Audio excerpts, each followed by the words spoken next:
All right, this is King Bucho. Welcome to BDA Box in the Box in the Bit Arena. Let's go to the chat because something's going on here. And Canelo still didn't want to fight him. He just doesn't want to fight that. Then we get into the whole who's at fault here, and I mean we've been through this ad nauseam. People like to dismiss. He didn't need any of that. But Mr. BDA, he didn't need all that who's crap. at fault, man. It's Canelo. Canelo's the face of boxing, bro. He dictates whatever the fuck. Everything you're saying has always been addressed. Everything you're saying has already been addressed. That's why I don't even like talking about this, because then we go back in circles. It's almost like people just forget. No, people don't like talking about it because it makes fucking Canelo look like the duck he is, and they get all uncomfortable. And you just like repeating the same shit over and over. No, I repeat the facts, brother, and the Canelo fucking defenders don't like it. I mean, you love it. You love going the same circles. No, I'm not a Benavidez fan. You're the type of guy. Excuse me. You like to get. You like getting on the merry-go-round. You like watching wheels go around. That's what you like to do. I don't know. Maybe you took too much whiskey and you just get into that state of mind where like, yay, repetition. I don't like that. I like freshness. I like new things. I like things to be fresh, topical. I don't want to go the same shit over and over again. Oh, Canelo, Benavidez. That ship sailed. Unless Benavidez beats the winner of Bebo Beterbiev, and then now he's the real champ at 175. Other than that, what the fuck's what's the point now? What is the point now? If it would have been at 168, I agree with you. No, I actually do agree with that. Like, I'm tired of talking about fights that probably aren't going to happen. It's like the Mayweather-Pacquiao shit. I lived that shit. I couldn't stand people that would just bring that up all the time. Because it's like, well, the fight ain't happening, so shut the fuck up. I hear you. People that bring up Ali Tyson, who would have won? Ah, shit. Again, the same old thing? No, I get you, brother. I lived all that shit, so I understand. No, you didn't. Yes, I did. I'm gonna make you live new things. How about that? Because I don't think you've lived enough. But I lived that shit, bro. So it is what it is. At the end of the day, man, you defended a duck, man. No one's defending a duck. I certainly am not defending a duck because there was no duck. You don't want to fight Benavidez. What's the reason? Repeating the same old shit. What was a John Lennon song? Watching the wheels go round. Why fight a 147 pounder? Why fight a 147 pounder when you can fight a fucking 175 pounder? Because it's the best fighter in the world. That's why. Yeah, people are picking. We got people on this. We got people on this panel. We got people on this panel picking Crawford to beat Canelo. How many people on this panel? I just read an article where you have the quote here. Carl Froch is picking Crawford now. Carl Froch. There you go. Add that to the list. Add that to the list. I'm writing all this down. All these names. Well, see, I lied to you. And guess what? I respect Carl Froch. So I'm giving you even more material. I respect Carl Froch. So. Hey, by the way, Carl Froch recently came out and said, I think he was saying credit to Joshua and Dubois and all those guys for filling out arenas. But let's remember who's the guy who did it first, referring to himself and the 80,000 at Wembley Stadium. He's a funny fucker, though. He's a funny fuck. I love Carl, though. He's a warrior, bro. I'm picking Crawford to win the fight, but I'd still rather see Benavidez and Canelo. It doesn't matter. You're picking Crawford. That's what matters. That's what but any real boxing fan wants to see Benavidez Canelo. They don't want to see Crawford Canelo. But the stands ride Crawford and Canelo, you know. Well, listen, this fight is gonna do very well at the box office. It's probably gonna be filled up. So I mean, it's crazy. It's like as if we're still talking about. I would have liked to see Mayweather fight Pacquiao when Pacquiao was still in his prime or was doing better, wasn't injured. It didn't happen. So who cares? I mean, at this point, what do you want?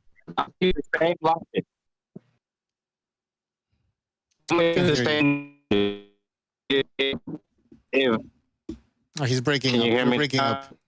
You're breaking up, G.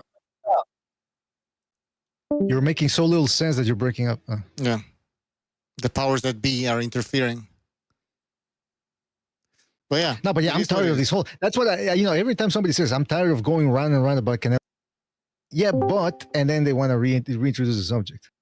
No, we don't care about Canelo. We just bring up the fact that he's a duck, and many people already know that. All right. We already know it is what it is. The fact is, I think this fight's going to sell. The fact is, Canelo got 7 losses and 2 draws, homie. Like, I'm not trying to hear about Canelo. He got like double-digit losses, man. Let's fuck out of here, man. the fact Canelo got like double-digit losses, man. I ain't trying to hear about Canelo. Fuck Canelo. I mean, I know some people, they like to look at records, but other people don't really focus on that. I mean, Ali has like 6 losses or something. He's like considered the best ever or whatever. So the records don't say the whole story. Don't tell the whole story. That's for sure. I mean, look at that. Well, I mean, unless you're losses, I agree with losses. I'm hearing Canelo has 2 losses, and I'm supposed to be like, shell shocked and not know what to say. Shafted. I don't think he has 2 losses. I think he got more than that. Oh, okay. Okay, well, okay. He got more than that. He got that 8. Hey, by the way, we all know that. Bucho, in Nova Scotia boxing, he lives up to his name. He used to. You remember Kirk Johnson, the heavyweight boxer? Yeah. He said as Nova Scotia. Yes, Nova Scotia boxing claims that he saw Kirk Johnson after the Ruiz fight, and he was eating nothing but pie at the restaurant where he was at, just gorging himself on pie. I thought he was going to win the fight. I thought we were going to have a champion. No, me too. It broke my heart, Buckle. But that's the truth. And not only that, he was eating pie before the Klitschko fight. That's fact. Oh, and he used to come in with all his homies, 5 or 6 of them, dark black motherfuckers. And they used to eat mussels. They eat mussels, garlic bread, all that shit, man. Mussels, garlic bread, all that shit. Lemon pie. You know what I'm saying? And they tipped the waitress $5. But they was nice. Damn. They was nice. We loved them, though. We loved them. Oh, so they're real niggas, huh? Bro, come on. No, wait a minute. Let's keep this corporate. Listen to that laugh. Wait, dude, you have like a great laugh. You genuinely do. He does. No, that's facts, though. That's facts. No, you guys are right, though. You know what? You remember the old cartoon, the old Spider-Man cartoon from the 60s? You laugh like the Green Goblin. Yeah. It's got the Green Goblin laugh. I'll get you yet, Spider-Man. Same laugh. No, fuck, man. You guys called it right about Kirk Johnson, man. He was sloppy, bro. Like, he broke his heart, man, because he should have beat John Ruiz. All John Ruiz fucking did was hug, man. He used to hug, clinch, and, like, dirty box, you know? Yep. I remember when... John Ruiz was the worst boxer ever, man. I fucking hated watching him. The John Ruiz era sucked. I remember when James Toney beat him, and people were finally like a breath of relief, like finally somebody took care of John Ruiz. And then Tony tests positive for steroids, and they give the belt back. Yeah, it was a no contest, right? Yeah, and then they give the belt back to Ruiz, and Ruiz, instead of taking that time to be gracious or whatever, he goes to all the people that wished I was finally about to leave. You can fuck right off. He's like, all right, you're not helping. Oh yeah, he was man. He was going after the fans or something. I mean, come on. Yeah, he thought he was the best ever. That was like the Nikolai Value of fucking era. Remember that Value? Yeah, that hairy bastard. The 7-foot motherfucker. I'm looking at this Brian Norman Jr. He's 24, actually. I thought he was older. I hope he gets knocked out, man. Fuck the Normans. 24, and Jin Sasaki is 23. Holy shit. Jin's hungry, man. Jin's coming, bro. What the fuck is Sasaki? What the fuck am I saying? Yeah. And he only lost to Andy. He only lost to like an elite fucking welter. Mm-hmm. You think Andy Hiroka is elite? I think so. I'm trying to sell it, man. I'll get my promoter. Yeah, you're still trying to sell it. What the fuck? Do you work for Top Rank? What the fuck? But isn't he in line to get a Gary Russell shot? Isn't his next fight a title fight? I believe so. And many people are picking him to win. Like, a lot of people are picking him to win that fight. Well, the odds here are Norman Jr. Norman Jr. is a 4-1 favorite. Sasaki is a almost 3-1 underdog. So that's a lot. No, I'm talking Andy though. Yeah. But that Andy, he beat the fuck up Barrasso. Barrasso wasn't even close. Like, Andy's the real deal, man. We'll see what happens with him, man. I mean, maybe he's the one that should move up in weight and fight Norman tomorrow. But so are you picking Sasaki or are you just rooting for him tomorrow? Okay. If my life depended on it, I would pick Norman. It does. Yeah, actually, it does. But I did bet. I bet Sasaki. 3-1. That's not bad. I put $5 on him. I don't bet fucking much. You know what I'm saying? You guys heard BA, bet all your life into Sasaki and blame him. No, that's what I'm saying. Like, I don't give a fuck. You can make fun of the steak all you want, but I just bet like a little bit. You know, I put $5 on motherfucker, right? Get $20, right? Yeah, this guy hits hard. Apparently, this Sasaki. Can't pronounce that fucking name. I think this is going to be closer than people think because remember when Boca Chica rocked Norman? Right. Boca Chica put his ass down. Like, why are we forgetting that? Like, aren't you motherfuckers hardcores? Boca Chica fucking exposed that fuck. Right? I'm not lying. And then people want to say, oh, Norman looked so good his last fight. He fucking fought Cuevas. Who the fuck's Cuevas? You know, who is he? You might have a point there. Yeah, but that's what I'm saying. For people who don't know, can I just ask? Yeah, go ahead. Which one? No, I was just going to announce the fight. I mean, who's fight? I mean, for people who don't know, some people actually don't know, to be honest. Brian Norman Jr. is the WBO welterweight champion. He's defending his title in Tokyo, Japan, against Jin Sasaki from Japan. And this fight is going to be on ESPN Plus. It's gonna start at around 4 a.m. Eastern time. But I don't know if that's the main event. The main event? No, the main event's gonna be later. Holy shit! No, keep talking. No, he's hyping it up, baby. The fuck's going on? All right, you're not beating the coke allegations. You're not beating the coke allegations.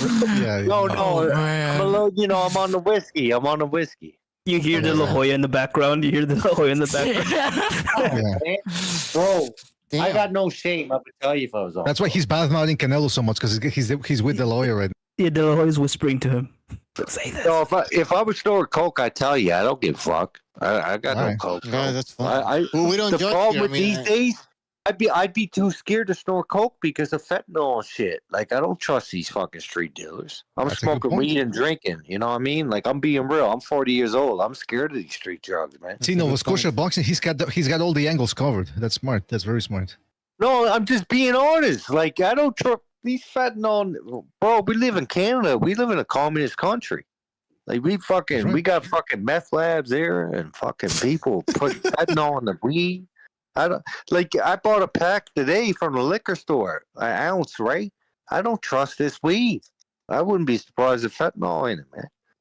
Wait, weed from the liquor store? What? Wait, what? Weed, yeah, we got because. How do you not trust that you're smoking it though? No, weed's legal here. You know that. I know, but like, why are you smoking it though if you don't trust it? Well, because it is what it is. But wait a minute. You're at the liquor store. I know weed if you go to the dispensary or whatever they call it, but at the liquor store. No, we it's both. It's like 1 and 1. It's like Taco Bell, KFC. You know what I mean? Only in Nova Scotia. Taco Bell, KFC, man. What the fuck you talking about, man? By the way, I was confusing Nova Scotia with Newfoundland earlier. That's what I'm saying, man. It's the liquor store and the weed store all together, man. Wait, what's the liquor store called over there? Fucking NSLC. NSLC. What stands for what?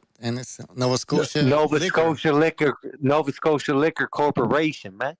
The fuck? That's a weird name.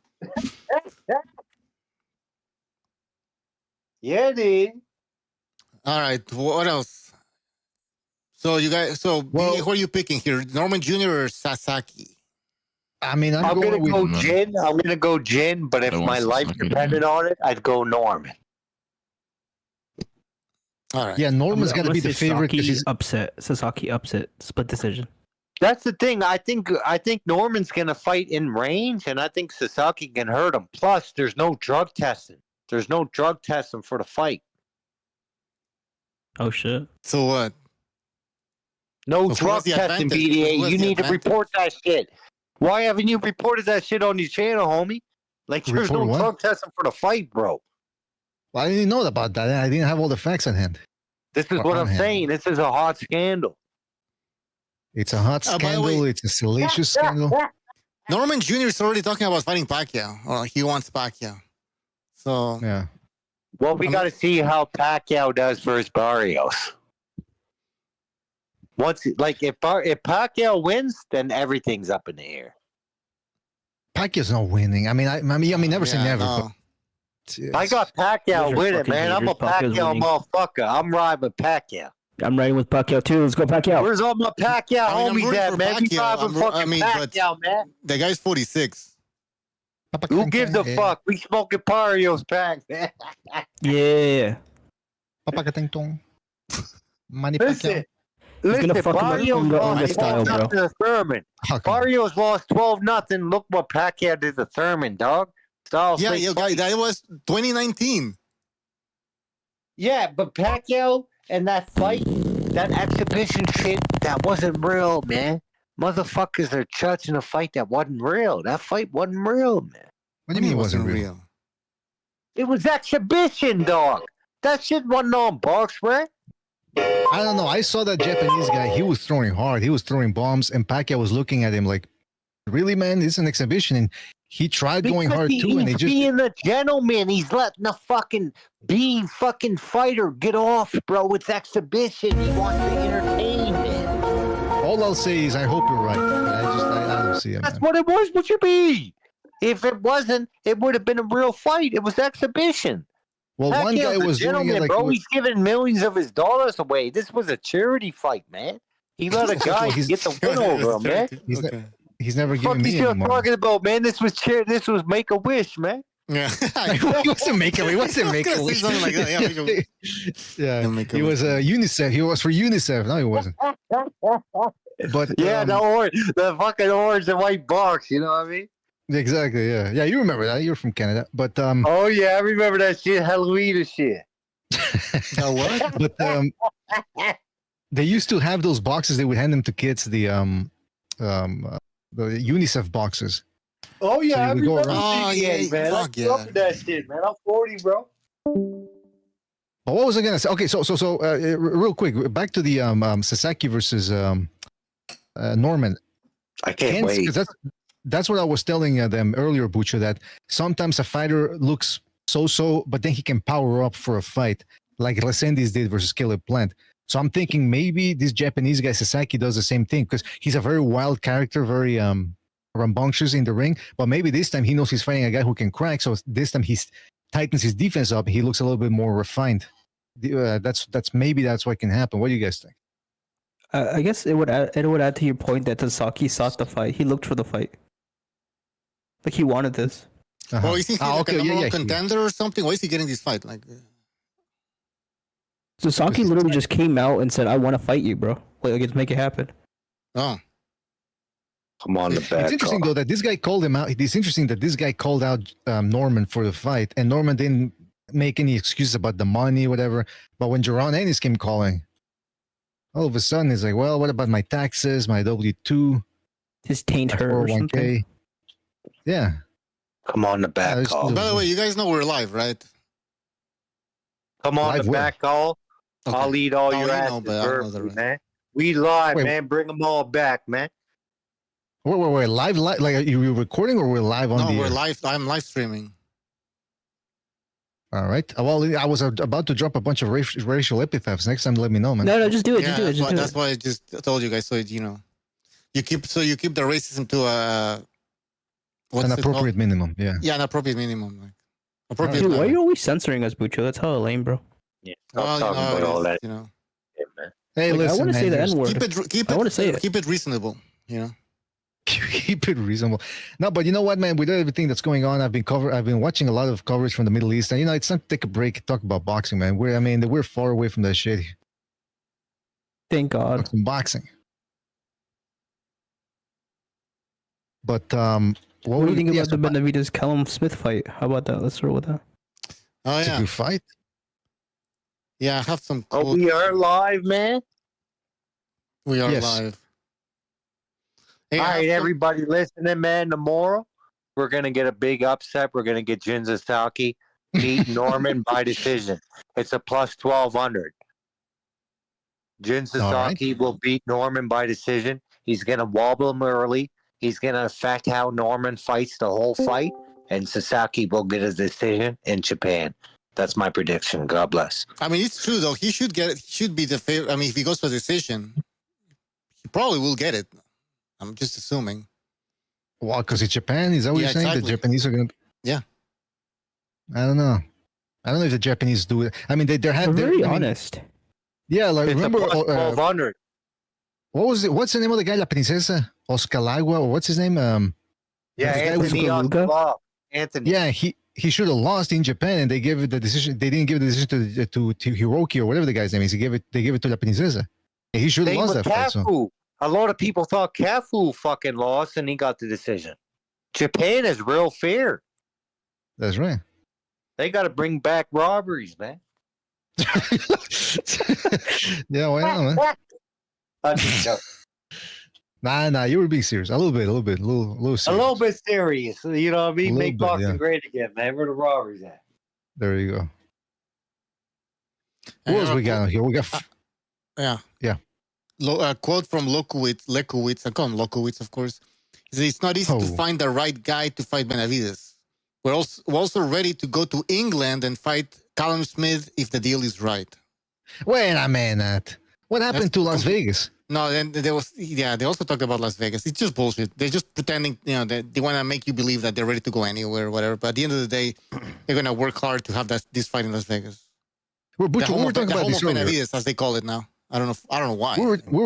We were talking about this earlier. So Lukowitz, the deal was from the Sheik was, hey, fight Callum Smith while we wrap up Turbo Bivol 3.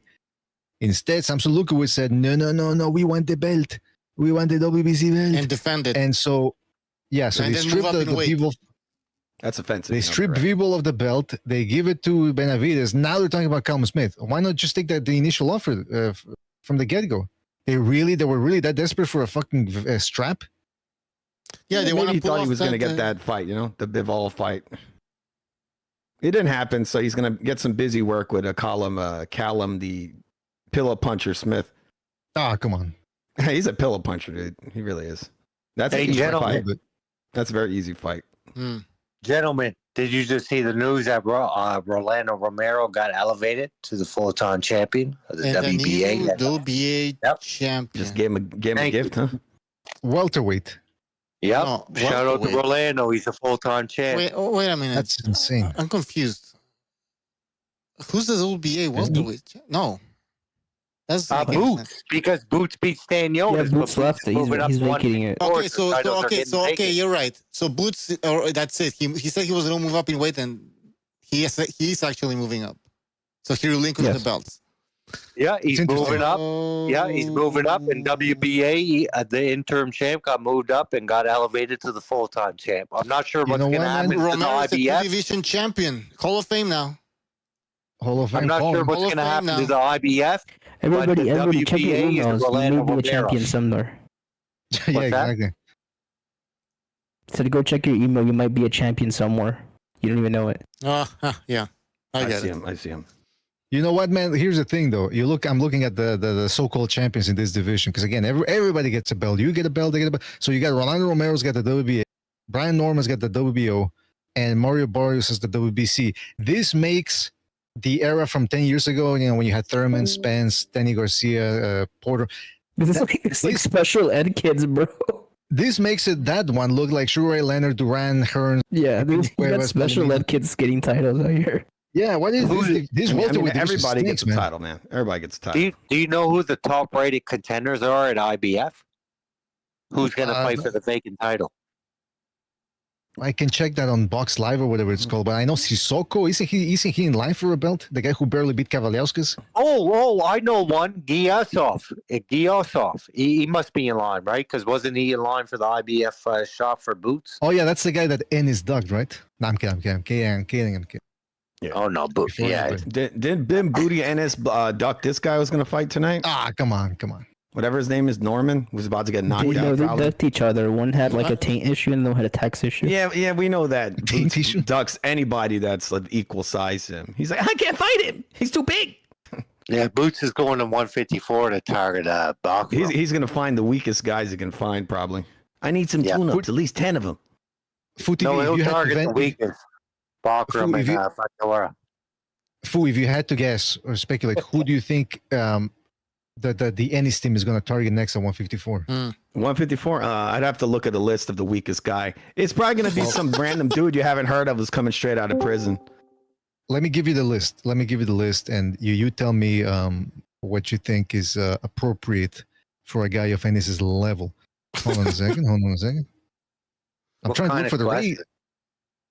Well, all right. So here we go. Fu, I'm gonna present them to you, starting from the lower portion, the lowest portion. At number 10, according to Ring Magazine, we have Jorge Garcia Perez, who recently upset Charles Conwell earlier this year. What do you think? Does that seem like a fight that they would take? Too dangerous. Sorry, give me 1 second. I'm getting a phone call. I'll be back in 1 second. Wait, yeah, but I'll do it for you. Actually, I know this division pretty well. Too dangerous. He's too big. But he's fighting Sanders Zayas, so it doesn't matter. Yeah. Oh, okay, there you go. Okay, Jesus Alejandro Ramos. No. Yet again, too dangerous. Erickson Lubin. Yes. You know what? Yeah, he could fight Lubin. Yeah. Lubin's kind of bad. Because again, Ennis is 5'10", so he can fill up a 154. Lubin is 5'10" as well, huh? Yeah, Lubin, yeah, because he's very slow. He stands there still, and I think that fits perfectly into boots. And he lost a little something now. Seems like he's not even. He's not. Is it me or Jaron Ennis? Does Jaron Ennis look like he's actually 5'11" or something? I don't Here's think the he's 5'10". thing. Yeah. He looks like. Here's the thing. Boots isn't going to fight Lubin. You know why? Because it's not for a title. Boots is going to move up to 154 and fight for a title in his first fight. All right. Yeah, sorry about that. What would you say? That's too I'm late. just telling you, when he moves up to 154, his first fight's going to be for a title.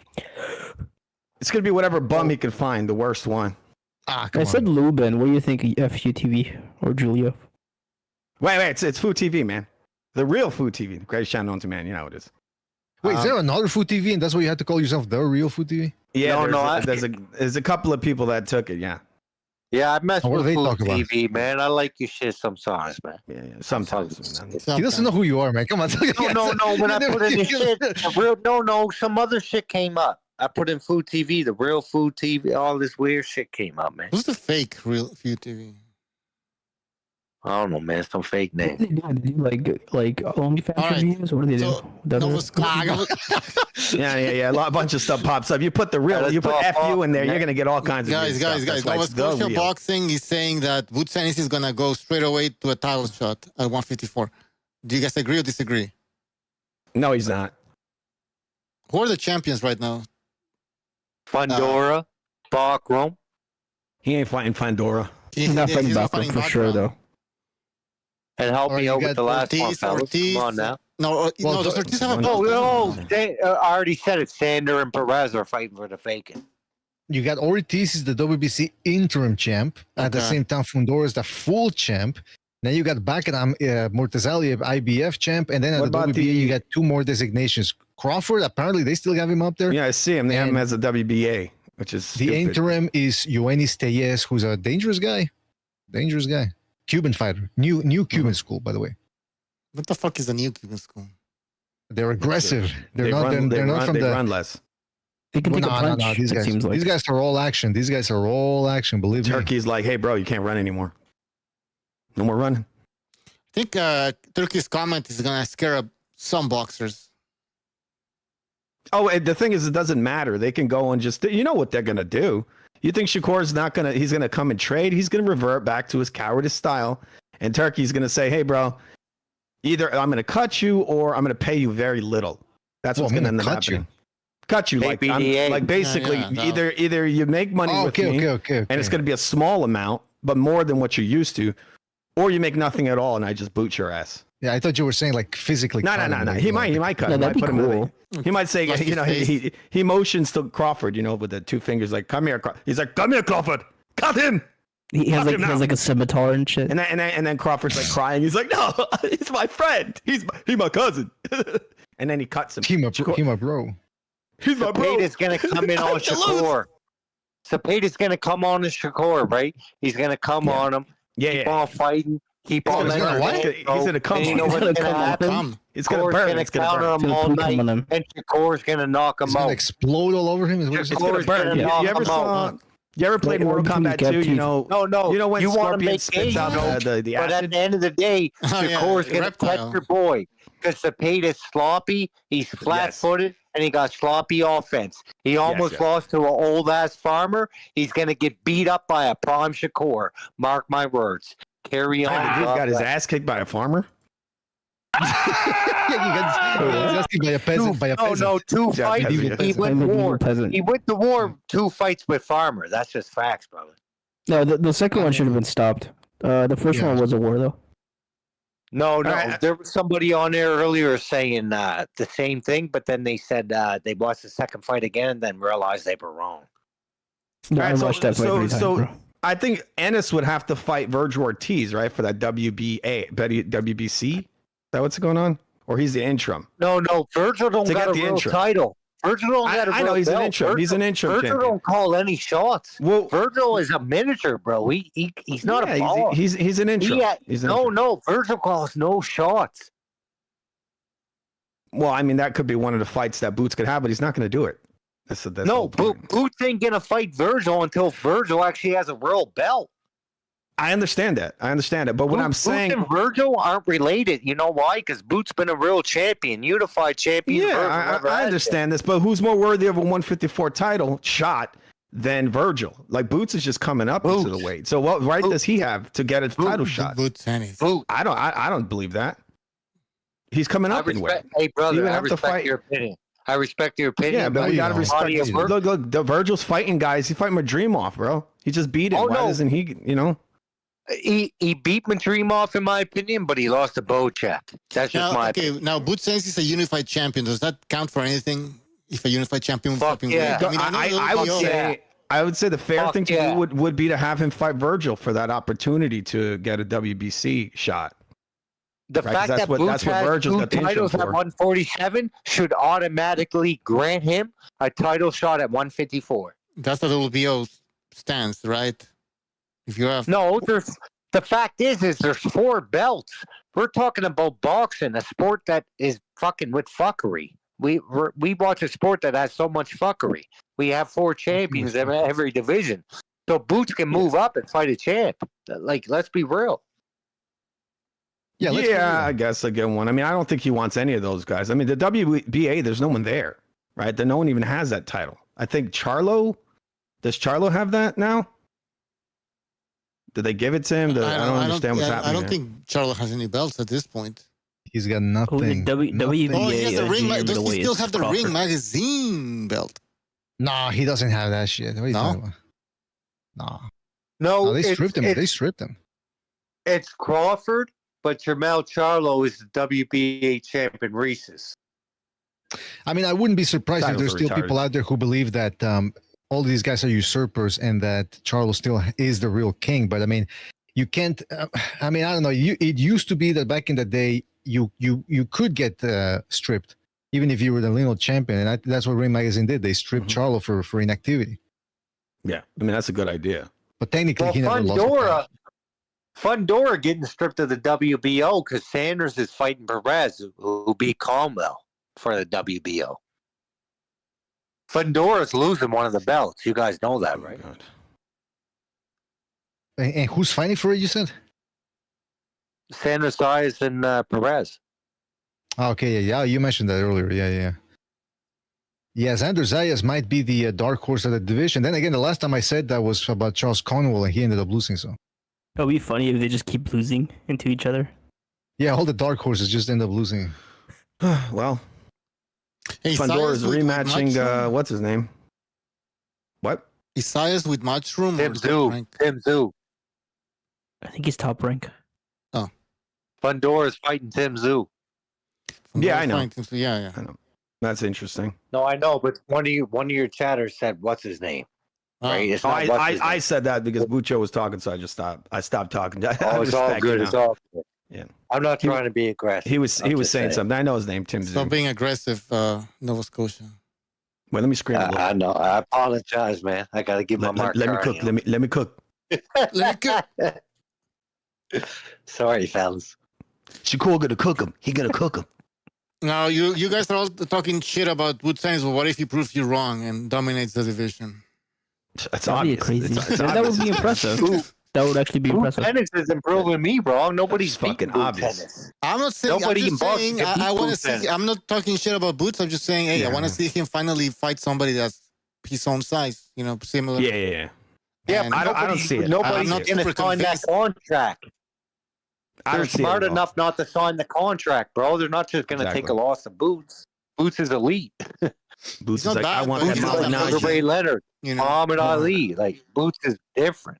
You've been talking trash, Malignaggi. Meet me at 154. Let's do this.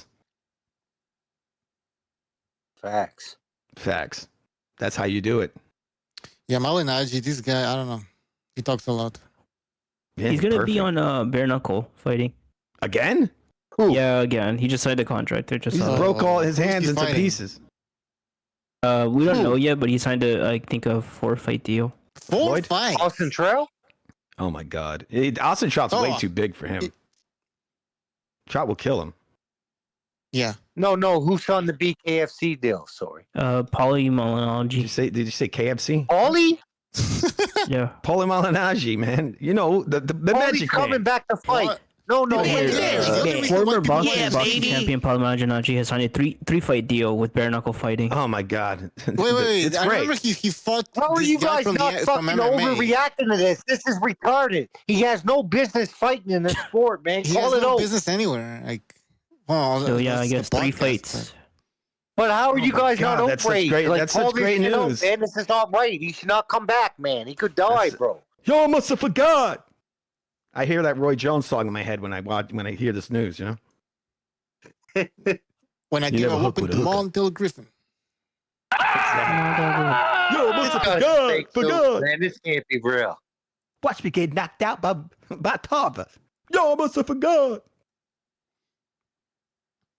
Man, why What was that? is What'd he he really say? hard up on money or something? You think? Who? Remember when I whooped Montel Griffin?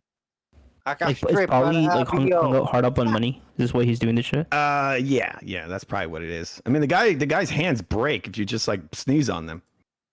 He sneezes on his hands sometimes. He's They got the break. Shakur disease. Exactly. The guy's hands are fucked up. I'm still saying that fight, the Shakur Zepeda fight, can easily end with Shakur just breaking his hands, and that's it. Yeah. Like trying to block or deflect a punch. That's probably what's going to happen in Shakur's next fight. He's going to throw a punch at Zepeda. He's going to break his hand and fall on the floor. That would be and cry. hilarious, man. That would be funny as He's like, hell. ah! And Turkey's going to say, get up and fight. No. He's gonna be like, I hate losing. So Paulie really signed a 3-fight deal. He shot homie. He did. I just saw the news. It is 3 This fights. is fucking disgusting, man. What happened? Y'all Yeah, ain't I agree with fucking you. outraged. This is an old fucking guy with brittle hands.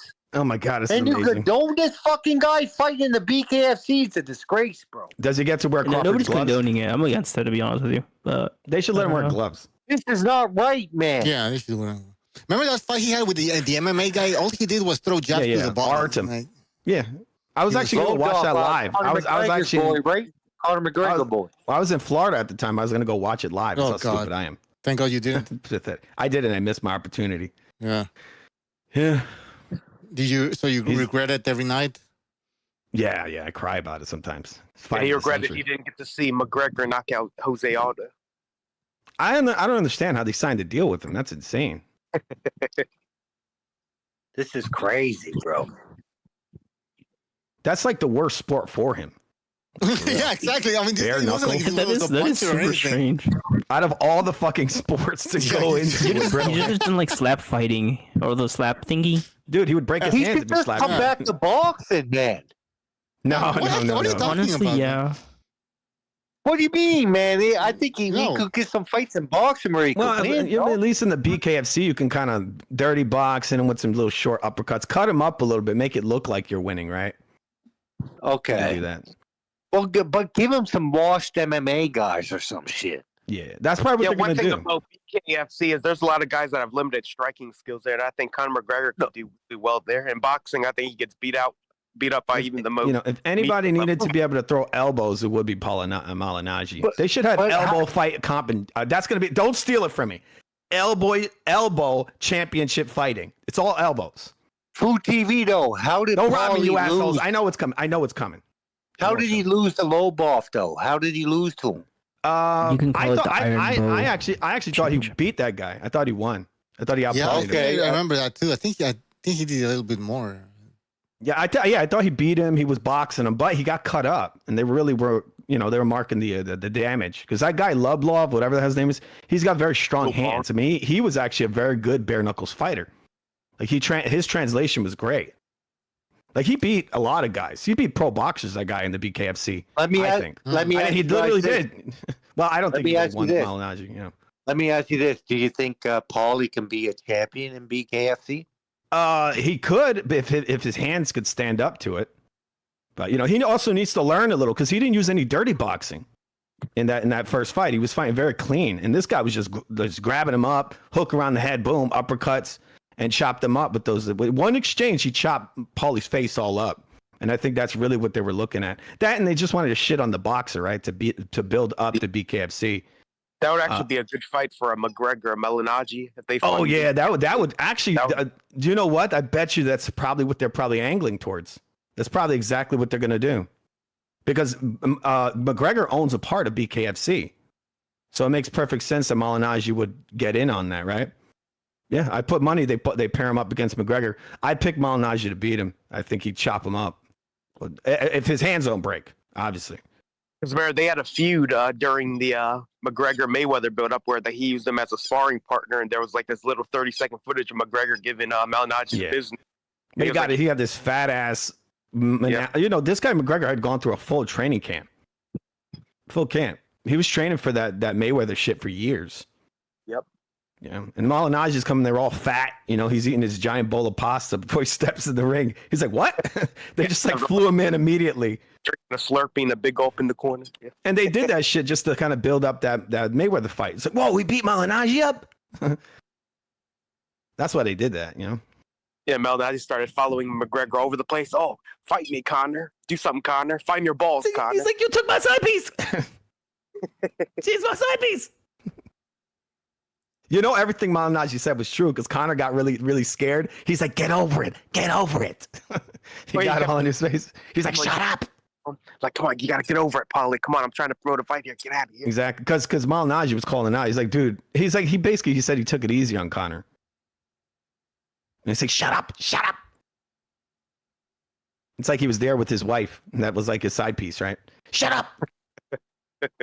Hey, Bray posted on the Discord here a tweet from a post, I should say, from Steve Kim. He says, so the welterweight run of Jaron Ennis is over. As someone who has been a big advocate of his, I can honestly say it was underwhelming.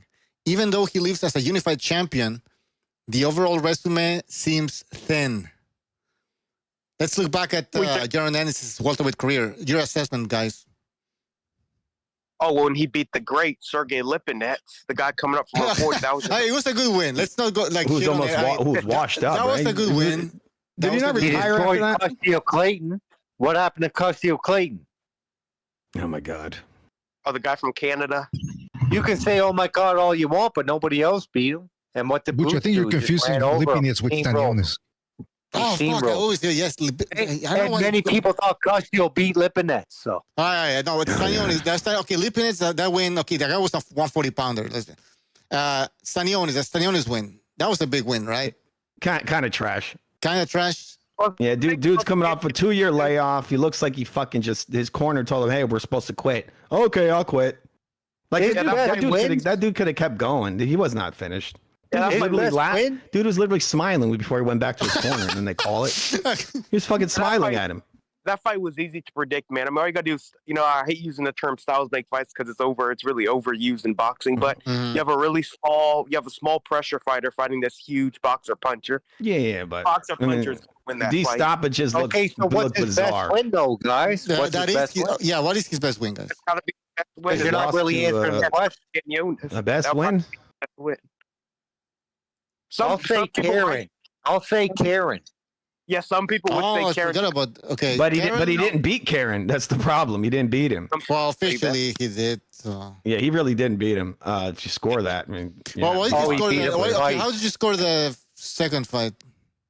Do you remember? 8-4. Second fight, 8-4 Boots. I thought Boots clearly lost the fight. But what's clearly like 8-4?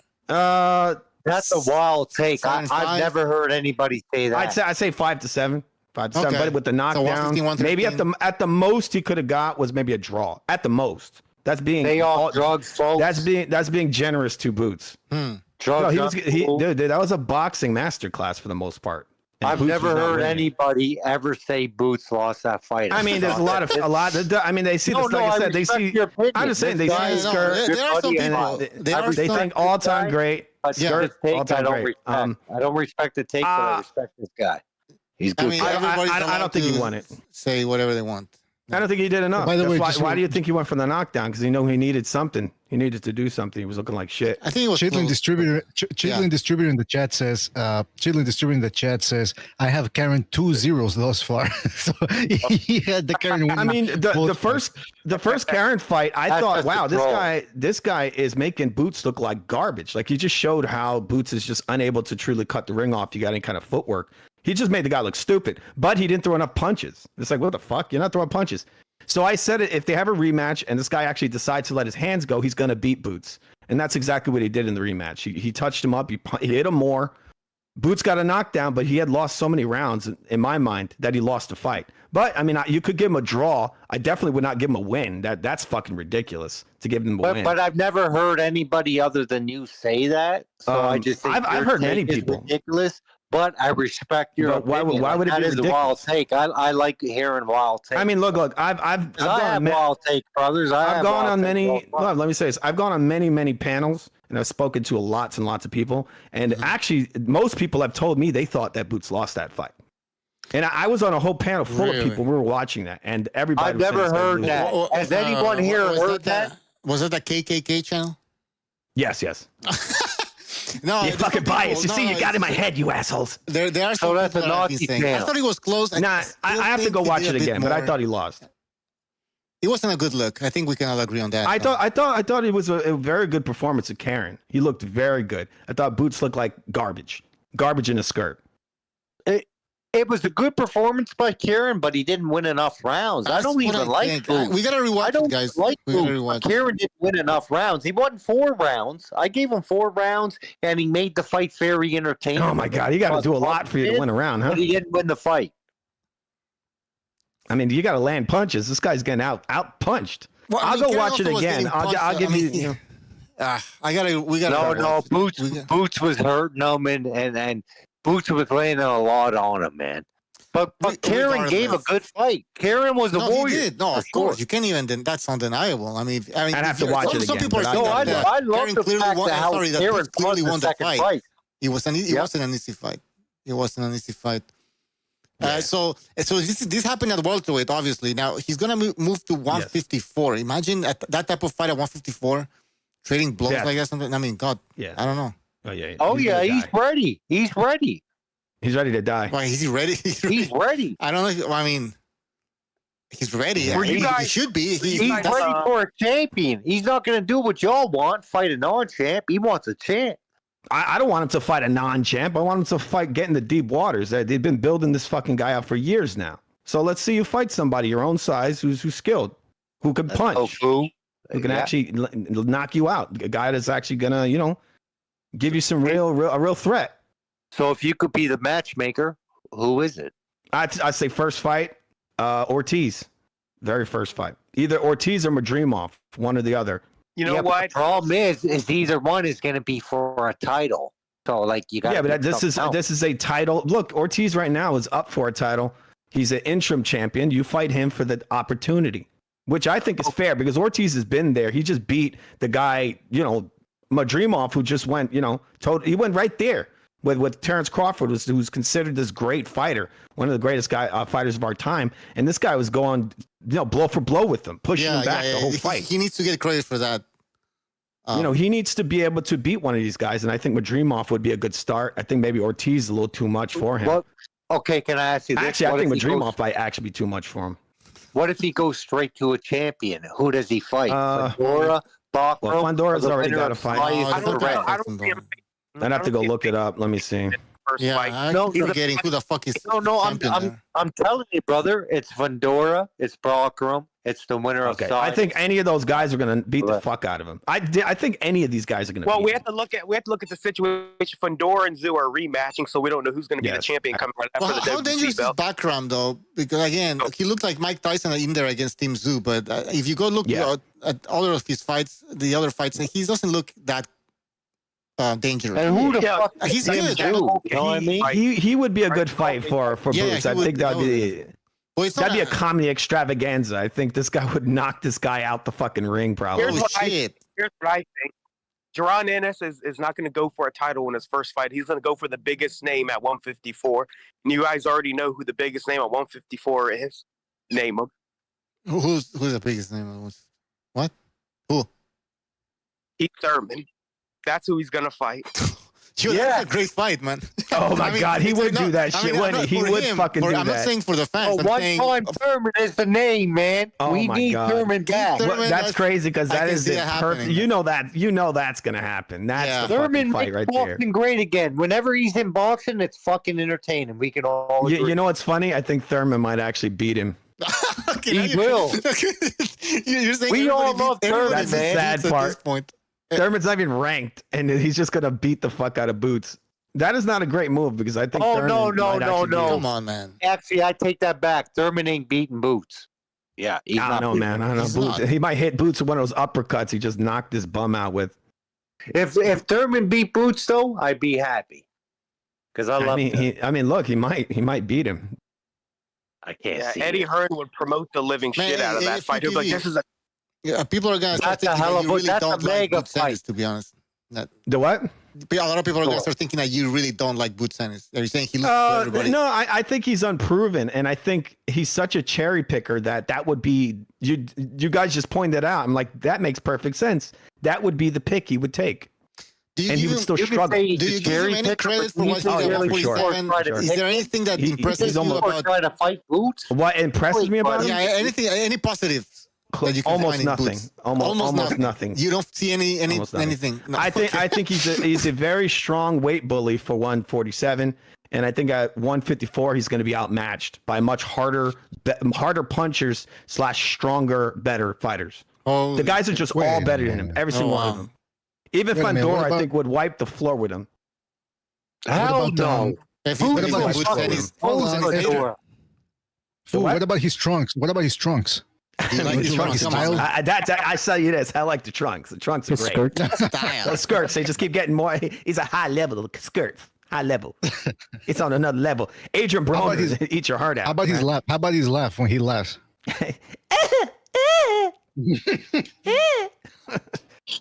He does laugh like that. I'm not kidding. I have it on a video.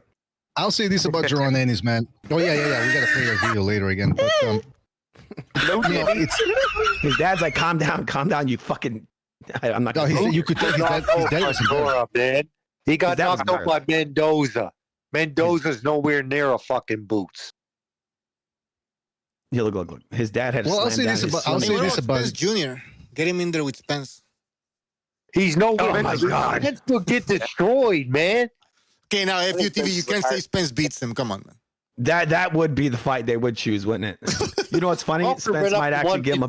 Spence might take it to his ass. Okay, now that's too much. I bet you fat ass Spence, halfway brain dead, will come in there and piece this guy up. Has anybody seen Spence lately? Like how he look? I saw him. Oh, he's somewhere twerking the yellow beezy, man. He ain't doing shit. He gonna get. Last time I saw him, he looked like a big brown sausage. What? Yeah, he ain't beating Boots, man. That dude is bloated, man. He is fat. Holy shit. He fat. He looking like Bomac. Or man, come on. He looking like Bomac with a lisp. Boots going up to 154 and taking over. Just wait.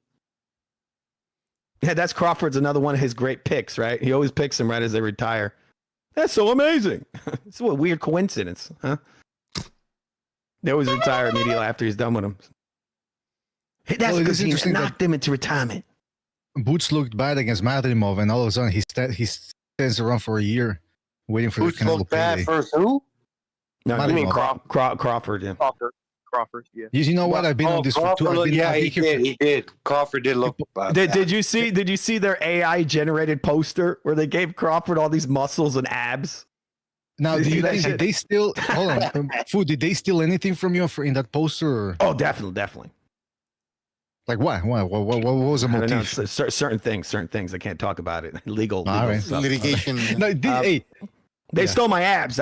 They actually took my abs and they put them on Crawford's body. They stole your physique. Up. Yeah, my picture. Yeah, they took that shit. His image. No, there was some times where they did take some stuff. They did take some stuff in the past. They did. It's a fact. Bastards. But yeah.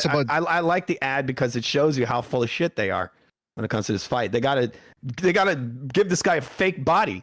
Like Canelo, you could tell that was his fucking body. Crawford, they put all this fake muscle on him.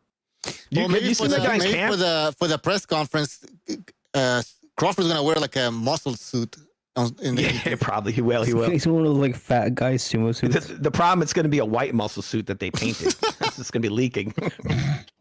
You might as well just wear a monkey costume then. Come on. That's fucked up. That's fucked up. That is a bit racist. You know that? You really offended me when you said that. That's not racist. It's a little bit. You're going to see the hairs come out of his sleeves. Yeah, the first press conference with Canelo Crawford's in 2 days, isn't it? June 20th. It's on Friday. Yeah, it's on Friday. Oh. Yep. And then the big interview. The interview. They're what's that guy's name? The British guy who's annoying. The Sasaki.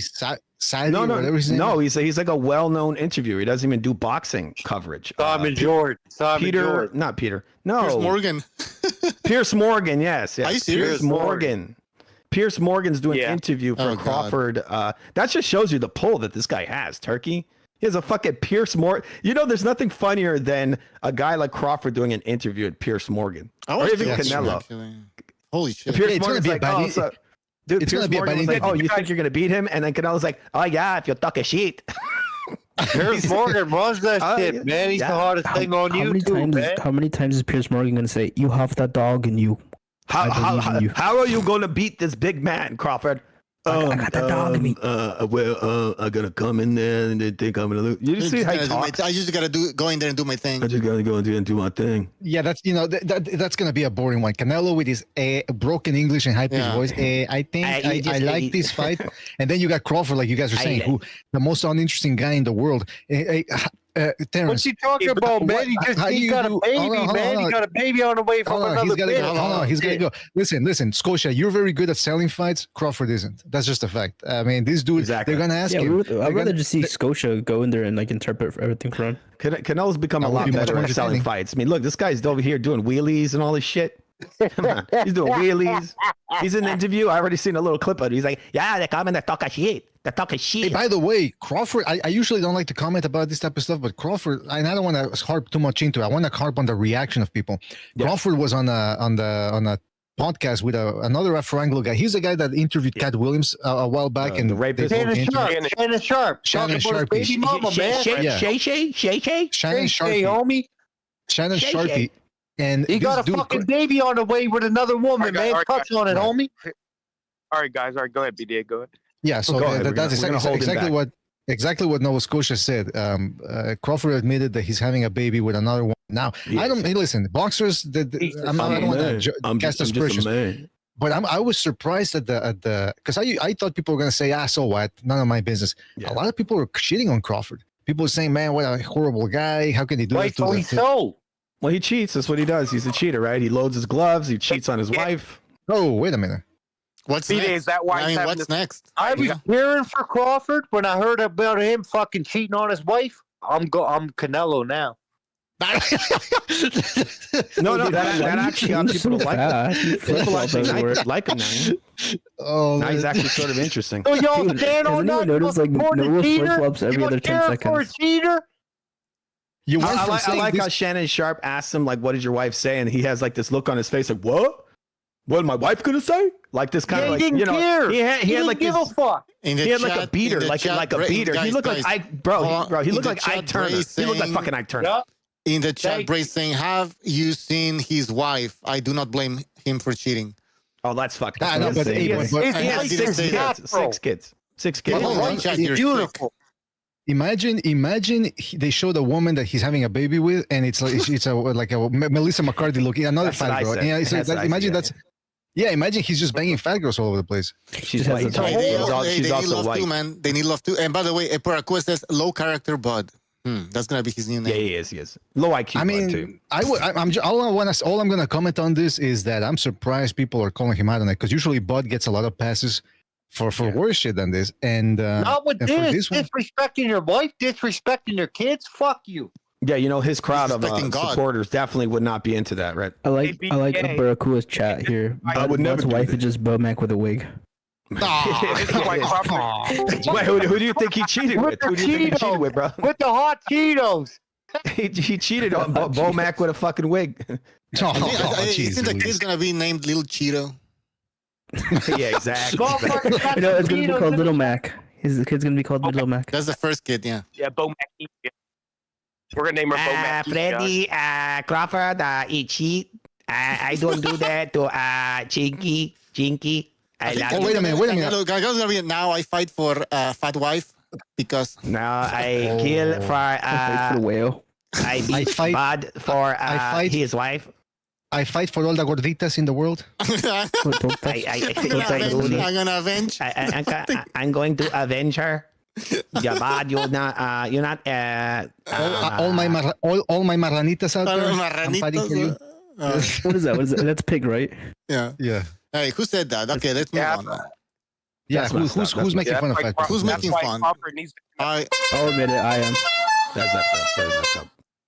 No, but wait a minute. So Nova Scotia, are you Team Canelo now after all this? Is that what you're saying? Damn. No, I'm like you can call me a bit of a troll, but I'm not really a troll, bro. Like I never called you a troll. I never called you a troll. We never said you said that. No, listen, I want Crawford to win, right? But not now. Yep. Not because the news came out that he's a cheating piece of shit. Exactly. He got a baby on the way. That's being fucking real. You're getting a little bit belligerent. He's got a baby on the way. Wait. Shut him down. He's about to say the N-word anymore. He's about to drop the fucking N-word. Somebody should cut him down. Shut him up. Trying to put a spoon in his mouth. He's about to say the N-word. Like in Alien. Yeah. Don't say it. He's a fake fuck, man. He's a piece of shit. He wants to act like he's all like holy and shit. He's not holy. He's over there cheating on his wife, having a baby with a fucking mistress. That's fuck true. him. Yeah, fuck him. You know what? Now I want him to lose. How's that? She will. I wanted Canelo to lose, bro. But not now. Not now. I want Canelo to win, and I never cheer for Canelo. Did you see when he gave Shay the Ike Turner eyes? You see that? Yeah, a little bit, huh? Hey, by the way, I'm not one of those. I'm not one of those. You think my wife? Do you think I'm gonna answer to my wife? Bro. I'm a man. I'm a man. Got a baby on the way. Yeah, listen. I'm not one of those. Body language. On YouTube, people that read the body language and all that. But you could tell Crawford was sitting. Not only did he have his arms crossed, he had his hands under his armpits, close. So first of all, imagine that he's got his hands under the armpits because now he's on the hot seat. He's sweating. And then he's gonna shake that Sharpie's hand with the same hand that he had under his armpit. What do you think that smelled like? That must have been awful. He didn't need to say that. He didn't need to that smelled like Bomac's balls. Here's the thing, though. People are saying immediately, because I was surprised that people were going at him. I wasn't interested in talking about this, but people were going after him on Twitter, and I said, whoa. And then obviously I see people talking about Canelo. What about Canelo? He's got children with 4 different women. I'm thinking, okay, but I think what I saw on Twitter that people were getting mad about was the aloofness that Crawford was displaying when talking about this. He was laughing. The excuse was, well, I'm just a man. I'm just flesh and blood. If you would have pulled out some scripture, you know, Kobe had the same excuse, right? I'm a man. Rape. Yeah, but I think Canelo did. No, wait. Yeah, but he was laughing, man. He was condescending. That's what he was implying. Man. He was implying that. Yeah. He was condescending to his fucking wife, man. Are you doing the Kobe Bryant public apology? Yes. Oh, I remember how it went because they just talked about this recently. It was like I'm a man, and he was almost crying. He was like, you the air I breathe. I bleed. You will beat to my heart. Hey, compare Kobe's reaction. Compare Kobe's reaction with Crawford's reaction. Identical. Almost identical. I'm not even kidding. So hold on a second. Crawford actually got caught doing some shit? He admitted that he got a baby on the way with another bitch. Well, he did some. Are you fucking serious? Wait, let me say. So he did the hanky panky with the hoe, and he got her pregnant. And then I guess she says, "I ain't getting no abortion." That's exactly how she said it. She said it just like that. God. And so he had to go to his wife, and he tells her, "We got another one on the way." He said that's exactly. I don't know why he was laughing. Guys, why are you guys surprised? And she looked at him. She looked at him. I'm gonna tell you. Look. You ever seen the cartoons where they like those guys are starving and they're like on a desert island and his friend turns into a turkey or a chicken? Yeah. That's the way Crawford's wife looked at him. He turned into like a chicken nugget. Come on, like a big nugget. She had rage. She was gonna eat his ass. She was gonna eat him. Yeah, I don't know why you guys are surprised. I can't believe that's true. I thought it was a fake. I thought it was a fake story. No, it's real. It's real. Oh, the thing is, he actually came out on the Sharpie podcast and just blurted it out of nowhere. Like, when you keep it as quiet as possible. Evidently, he's not thinking straight all that much. But I gotta tell you, I'm surprised that people reacted so vehemently to that story. But with the exploding gloves, it's almost like, oh, hey, that didn't happen. Yeah, no, barely anybody covered that. Barely anybody questioned that. She's gonna get half of everything, dude. Yep. I like how Bud's trying to be. He's known for being cheap, right? He doesn't want to spend his money. He doesn't have Canelo money. He's gonna lose all his money. He doesn't have. Well, he's gonna make a lot of money with this fight. Right? So that's but that's 10 mil. Oh, is that what he took this? Is that what he took this fight? You know what the headlines are going to be? The headlines are going to be in 5 years. Terrence Crawford, his return at age 45. This is why he's saving his money up, bro. He's got those payments. He probably got a prenup, man. Crawford seems like a savage nigga. Like, he's savage. He probably doesn't. No. He doesn't. You know who he's going to be training with? He's going to be training with Manny Pacquiao. He's going to be training with Manny Pacquiao. Yo, man, how do I do these comeback fights for money? What I do is I stay loyal. I don't have multiple wives. Do you think this is going to affect Crawford in any way for the Canelo fight? Yes. She's going to be ringside, bro. She's going to be ringside. Oh, my God. What a... Hey, imagine Canelo comes out with the wife. With the that's what I said. I hope he does, man. He needs to do some 50 Cent Rick Ross shit, man. He's like writing her and shit. He should say that during the press conference. Why didn't he keep this under wraps, dude? Like nobody has to know about this shit. Because he's a piece of shit. Whoever said that, it was already on Twitter publicly. Oh, dude. So it was already there. So he just addressed. Yeah, but he didn't need to confirm it. Okay. Once you confirm that shit, it's different, bro. He should have lied. Well, listen. As much as listen, I think they're all juicing. All the boxers are juicing at the top level, and they're all fucking around. Except for Crawford, he's not able to juice right now. Did you see what he looks like? You can't prove that. Do you see what he looks like in training camp right now? He's fucking fat. He's fucking fat. You can't prove that, homie. You can't prove everybody juicing, man. They're all juicing, bro. Fuck that shit. They're all fucking multiple bitches. They're all juicing. No, y'all just talking, man. You're a wordsmith, man. I can prove it. Well, I gotta tell you, man. I'm just surprised that people turn. That this is the thing that people chose to turn on Crawford for on Twitter. It was mostly because, bro, people care about values. Oh, dude, who cares? What are you talking about? Oh my God, what sport are you talking about? All these guys, I don't care. Like, I just want them to admit everyone's juicing. Let them fucking juice. I don't give a fuck. They're all. I don't care. And then if they're getting multiple people pregnant, so what? I get in the ring and do your shit. I don't give a fuck, there's dude. good people in the world, What am I hanging out with these guys? Am I going to? Not everybody's down with Satan. Not everybody's down with Satan. This guy here, he's a role model. He's a fucking dude. He's a fucking role model to the children. Do you not understand that? Do you not understand the children? What are the children gonna think? What are the children gonna think? That Whitney Houston song. Oh my God! The children of the future. Oh shit! So you know what happened to the children of the future? They're juicing and getting bitches pregnant. That's what they're doing. They are these fucking dirty kids. This is why we need the end times. We really do. All I'm saying is, I want to take this opportunity to say I'm gonna make up a lie. I'm gonna say that Crawford beat his baby mama with exploding gloves, and that's the only way people are gonna pay attention to that. Oh, exploding what? Exploding gloves, and then they're gonna look back at the exploding gloves, and we're finally gonna try to get to the bottom of something here. Maybe a retro investigation of some kind. He thought about it. Well, look. He brought up the fact that he was cheating and had a baby on the way. So your exploding glove theory is bullshit. Well, look, we know, dude, that he got a baby on the way. So you're asking why people hate him? They hate him because he admitted that he cheated on his fucking wife. Right, why do you? What? That's not even. Why do you look at him as a loyal? I gotta tell you something. I gotta tell you. Somebody tell he ain't a loyal father anymore. They don't like him. But you guys don't want to fucking relationship status is. Somebody please tell Nova Scotia that Crawford is not married. He's not married. A lot of motherfuckers always looked at him as loyal to his woman. That fat bitch. Whoever that fucking fat bitch was, they always looked at him as loyal to her. So when they found out that he was cheating on her, they don't like him anymore. You want to know what happened? I mean, whoever liked him, no one liked him. Come on. I don't like him either. I'm just telling you. No one liked that fuck. Fuck Crawford. Nova Scotia liked him. Nova Scotia liked him. He was like, yeah. No, I don't like Crawford. He's never been a star. And I don't like the fact that he cheats on his fucking bitch. I'll say this. I think I know what happened between Crawford and his baby mama or whatever you want to call her.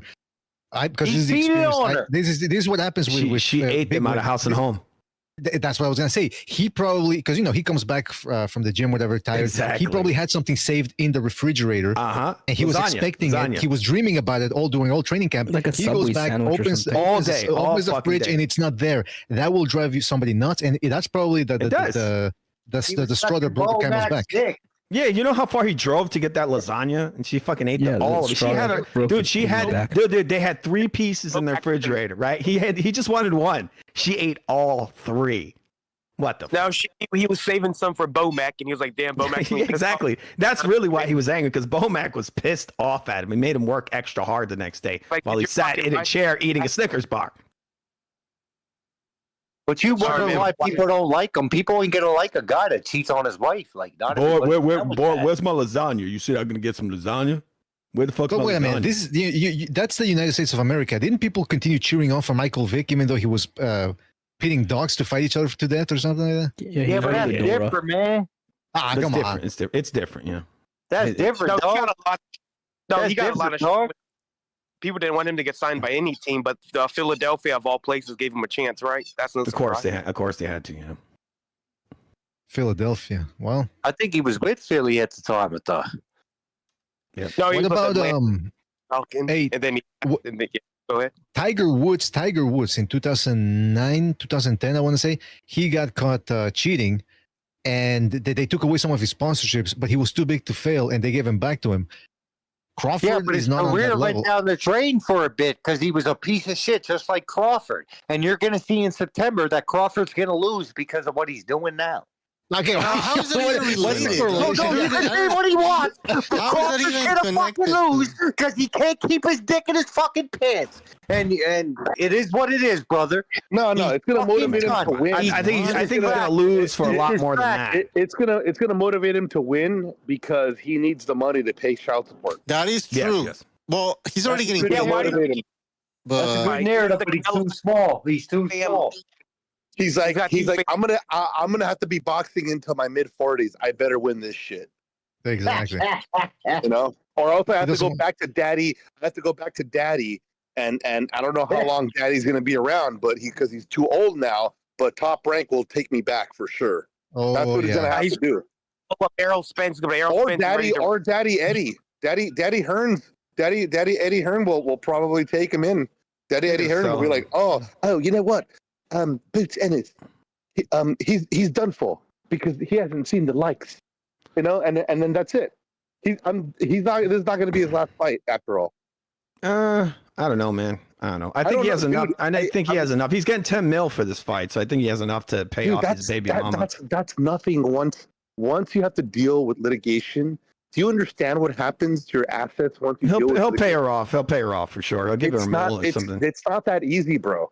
Dude, he's gonna give her $1 million. He's gonna give her $1 million. She's gonna have to sign an agreement. She's gonna have to sign an agreement by his lawyers stating that after this payout, after this money, after this lump sum, that she cannot go after him for any more money.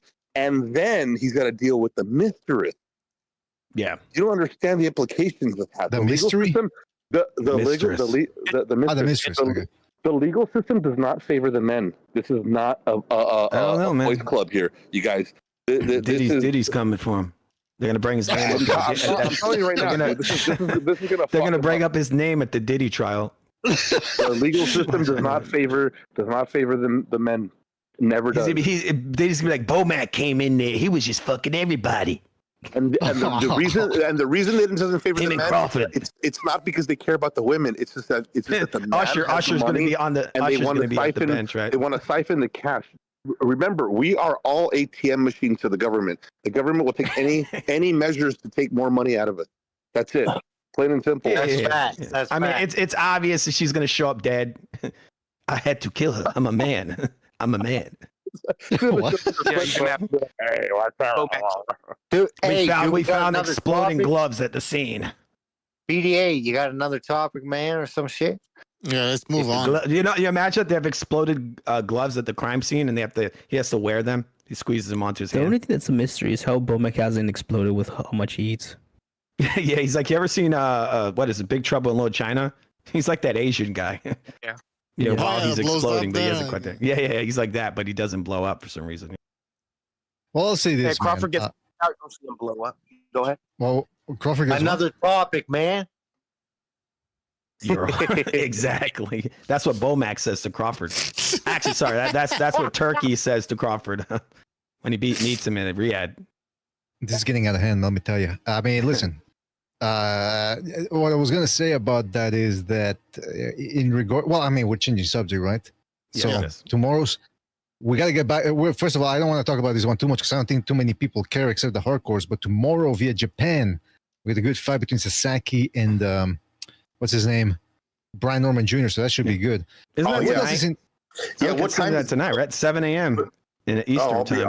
I'll be watching. Well, I'm not gonna watch. For you guys, it's what, 3 a.m. or something? I'm a fucking hardcore, homie. I'm Nova, homie. I got Jim beat Norman. Jim gonna beat Norman, man. I'm on the east, so it's in New York. It's like 7 a.m. Yeah. I think in LA. It's gonna be at 6 Eastern. West Coast a.m., man. West Coast time is gonna be what, like 4 in the morning, somewhere around there. 4 in the morning. Yeah. It's in about 10 hours, man. Stay up. I'll just come home after the gym and watch it. Fuck that shit. I'm gonna get you up fucking 4. About 10 hours. It's gonna be amazing. It's gonna be amazing to watch this guy get knocked out. I think Brian's gonna get beat up.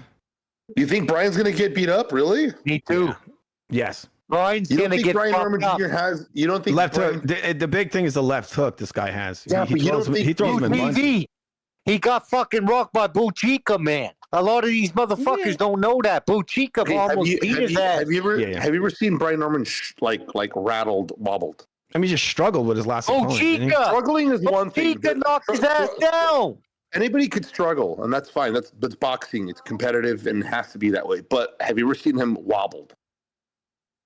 Yes, I think I have. You've seen him wobbled, like well, when he got dropped by when he got dropped by Chichilla or whatever his name is. Chichilla. And then he looked for a way out, and that's why he was a no contest. Norman looked for a way out in round 3. He didn't want to go to the scorecards because he knew he was losing. Norman looked for a way out, and you fucks don't even call it out, man. I know, but what I'm no, straight the fuck up, homie. Buchica beat that boy. That's right, no, we'll step on him. Okay, but what I'm trying to gather is that the simple question. No, let's say the N word already, bro. Was the question? The simple question would be like, does he have that dog? I want to say it. Yeah, he's another weight. I mean, okay. So Don Mardas is asking, does he have that? First of all, to answer your question, because I don't know if people heard it. Yes, Norman's when Chinchilla or whatever his name is dropped him, he stayed down for a while before he got up. So he was lost to a Chia Pet. Yeah, exactly. Jin got more dog than Buchica. Jin got dog. He only lost to Andy Roca. Excuse me. No, just real quick. When he fought Santillán, Norman, that is. He showed endurance, durability, strength, because Santillán was another big, strong dude, and they were just going at it. So he's been more tested than Sasaki has. That's for sure. He's more seasoned at this point. I agree. I don't know about that. But Jin fought Andy Roca, homie. Hold on. He lost. He did fight Andy Roca. He's a strong guy. Yeah, but he learned from that. That's why I'm asking, honestly, like, if you guys think that he has that dog in him. He got that dog in him. Well, Norman. And guess what? Yeah, Brian Norman Jr. No steroid. He does. That's how he fights, right? Jin is on that shit. Jin on the juice.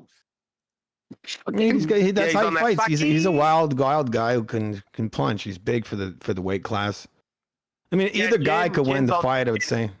Here's my take. I think he's gonna wobble Norman, and he's gonna outbox him to a decision. And it's in Japan, right? Like you said.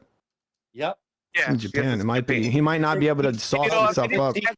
6 Eastern AM. Yeah.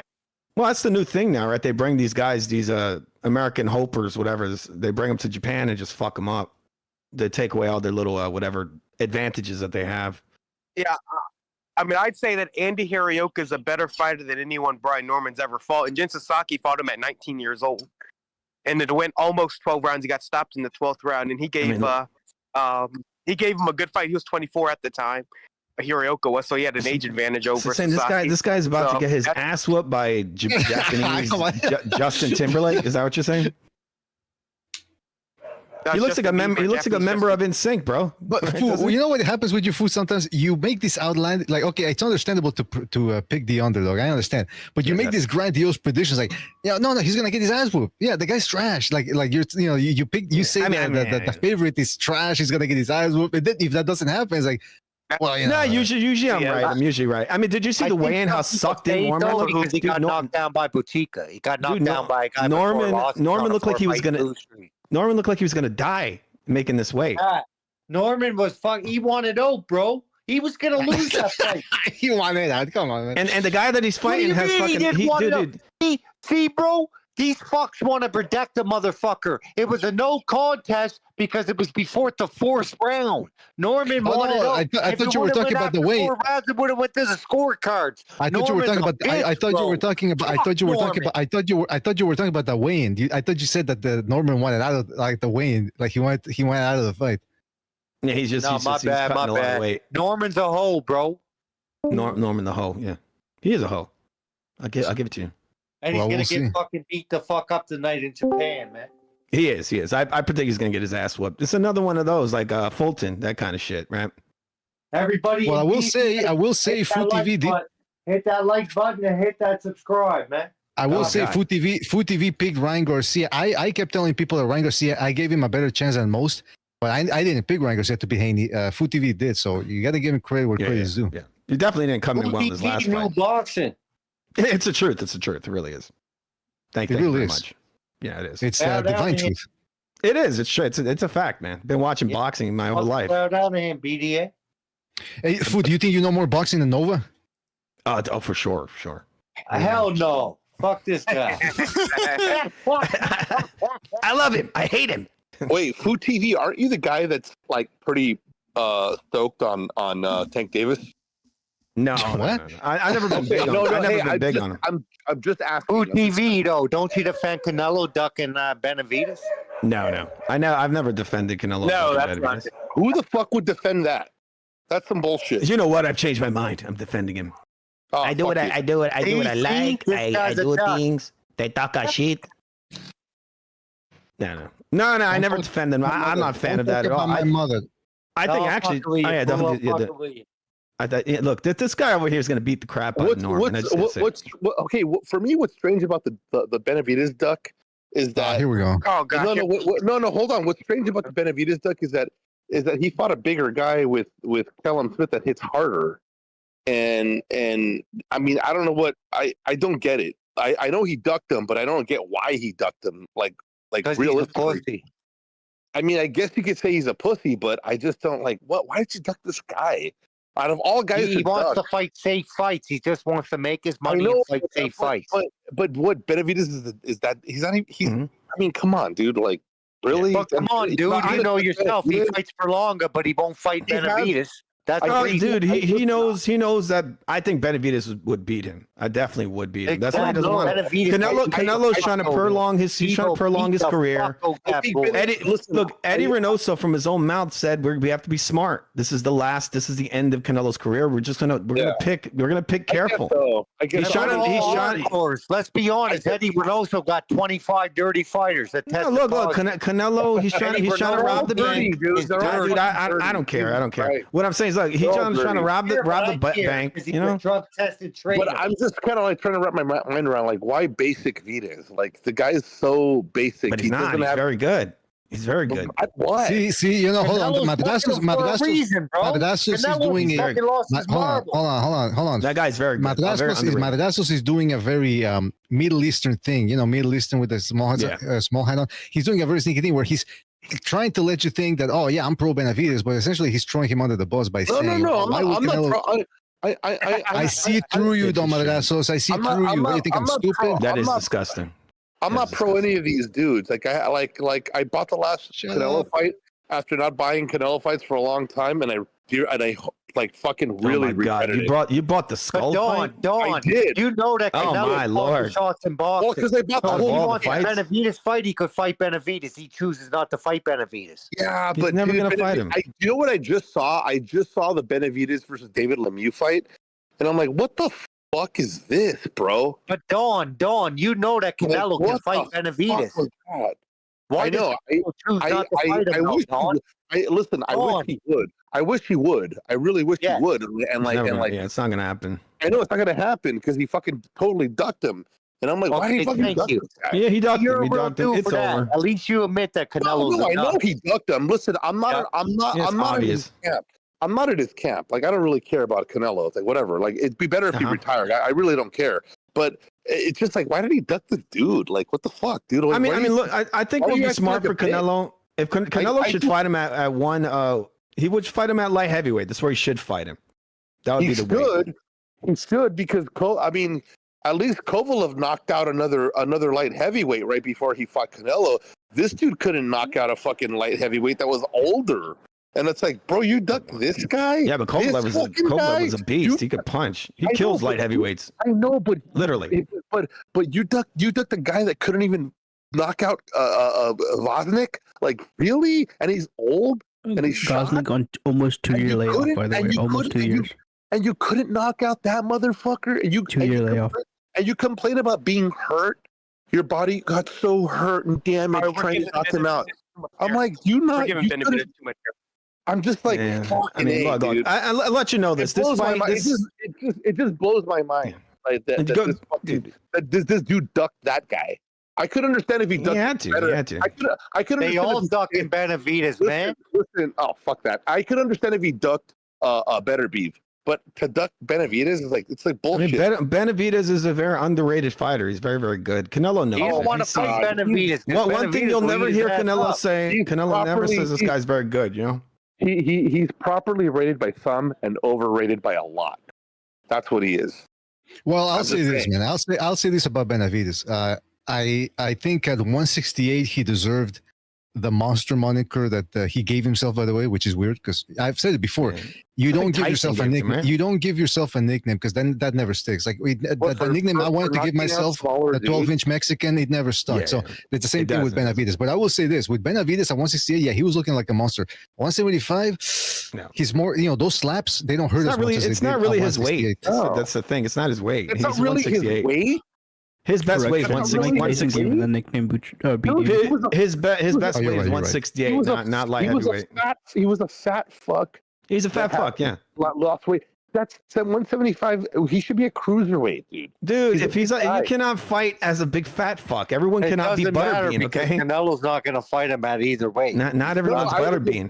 Like fuck Canelo. Like let's pretend Canelo doesn't exist here. Let's talk about David. Like, where can David really excel here? Because David, the fat Goliath. 175, homie. He's waiting for Bivol and fucking Better Be. What are you talking about? Both those guys will murder him. He's too small for that weight class. No, they won't. Oh my god, dude! We want Bivol. We want Better Be on a fucking platter. Both either guy will fucking kill him. I think he can. I think he can beat Bivol. I think out of any of those guys. Both of them. Bivol. He beat both. Yeah, Bivol. Yeah, Bivol is gonna beat Bivol. Yeah. Bivol's beatable. He's one of the beatable guys. He's knocking them both out, dude. Not to say that Bivol can't beat him.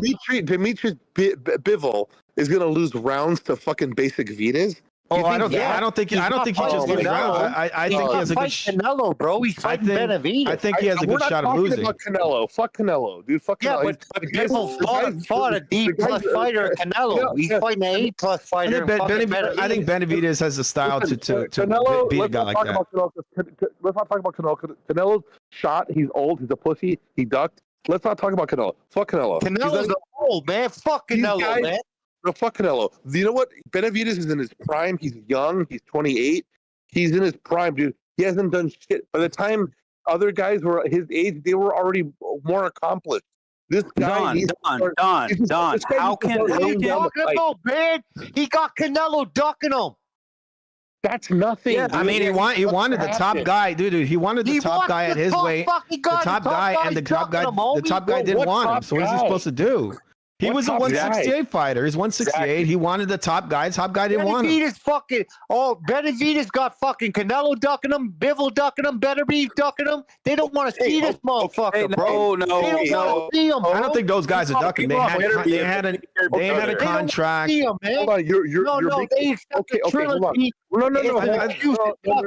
I think he will fight Bivol. He will fight him sooner or later. Hold on. You're making the same point over and over to make a new point. Yeah, he got Canelo ducking him. Let's say get Canelo out of the way because it doesn't matter. He's shot. Who cares? What I'm saying is that this guy had 10 years at 168, didn't fight any of the other champions. Why? Why? I'll fight them all. Why didn't he fight anybody else? Who? Canelo? But can I go? You talking about Canelo? Too many curses. No, Benavidez. Fuck Canelo. This is David. David's gonna fight the winner of whoever wins that rematch, a trilogy. I don't think that's what I'm saying, man. Yes, he will. That's what he's gonna do. That's what he's gonna do. Yes. Okay, and check out this scenario. The scenario that always happens in boxing is that the young lion takes out the old lion that's past it. That would beat him in their prime, but it's going to happen. It can happen with David where he's going to get the Bivol Benavidez winner and he's going to beat him. Not because he's a better fighter, because he got him at the right time. Fighter. Same way, but check it out. Same way Canelo got other fighters that were aged out, like Mosley. Same way Oscar fought like old Chavez. It happened. This is a cycle of boxing that is normal. Yeah, but bro, he's not even as good as like you're equating him to Oscar De La Hoya. Oscar De La Hoya was a fucking phenomenal boxer. I'm talking about Benavidez, man. He's a warrior. I'm talking a guy beating fish nets, man. Dude, Benavidez is not. You know who I'm more impressed by right now with his new boxing ability and his change of style and his change of rhythm and the weight he's at is fucking Zurdo. Like. He's made such an improvement. He's made such an Judo is trash. No. Pay attention. Judo cannot beat Benavidez. To how he fights now. Hey, one at a time. Hold on. Pay attention to how he fights now versus how he fought at 168 or 135. The guy is fighting much better. He made better adjustments. Is there any? He doesn't have the power, dude. I don't think he's ever been that good. He beats guys by accumulation. And David has power. He's very good. He's very good. And I'm sorry, but David has power. He's an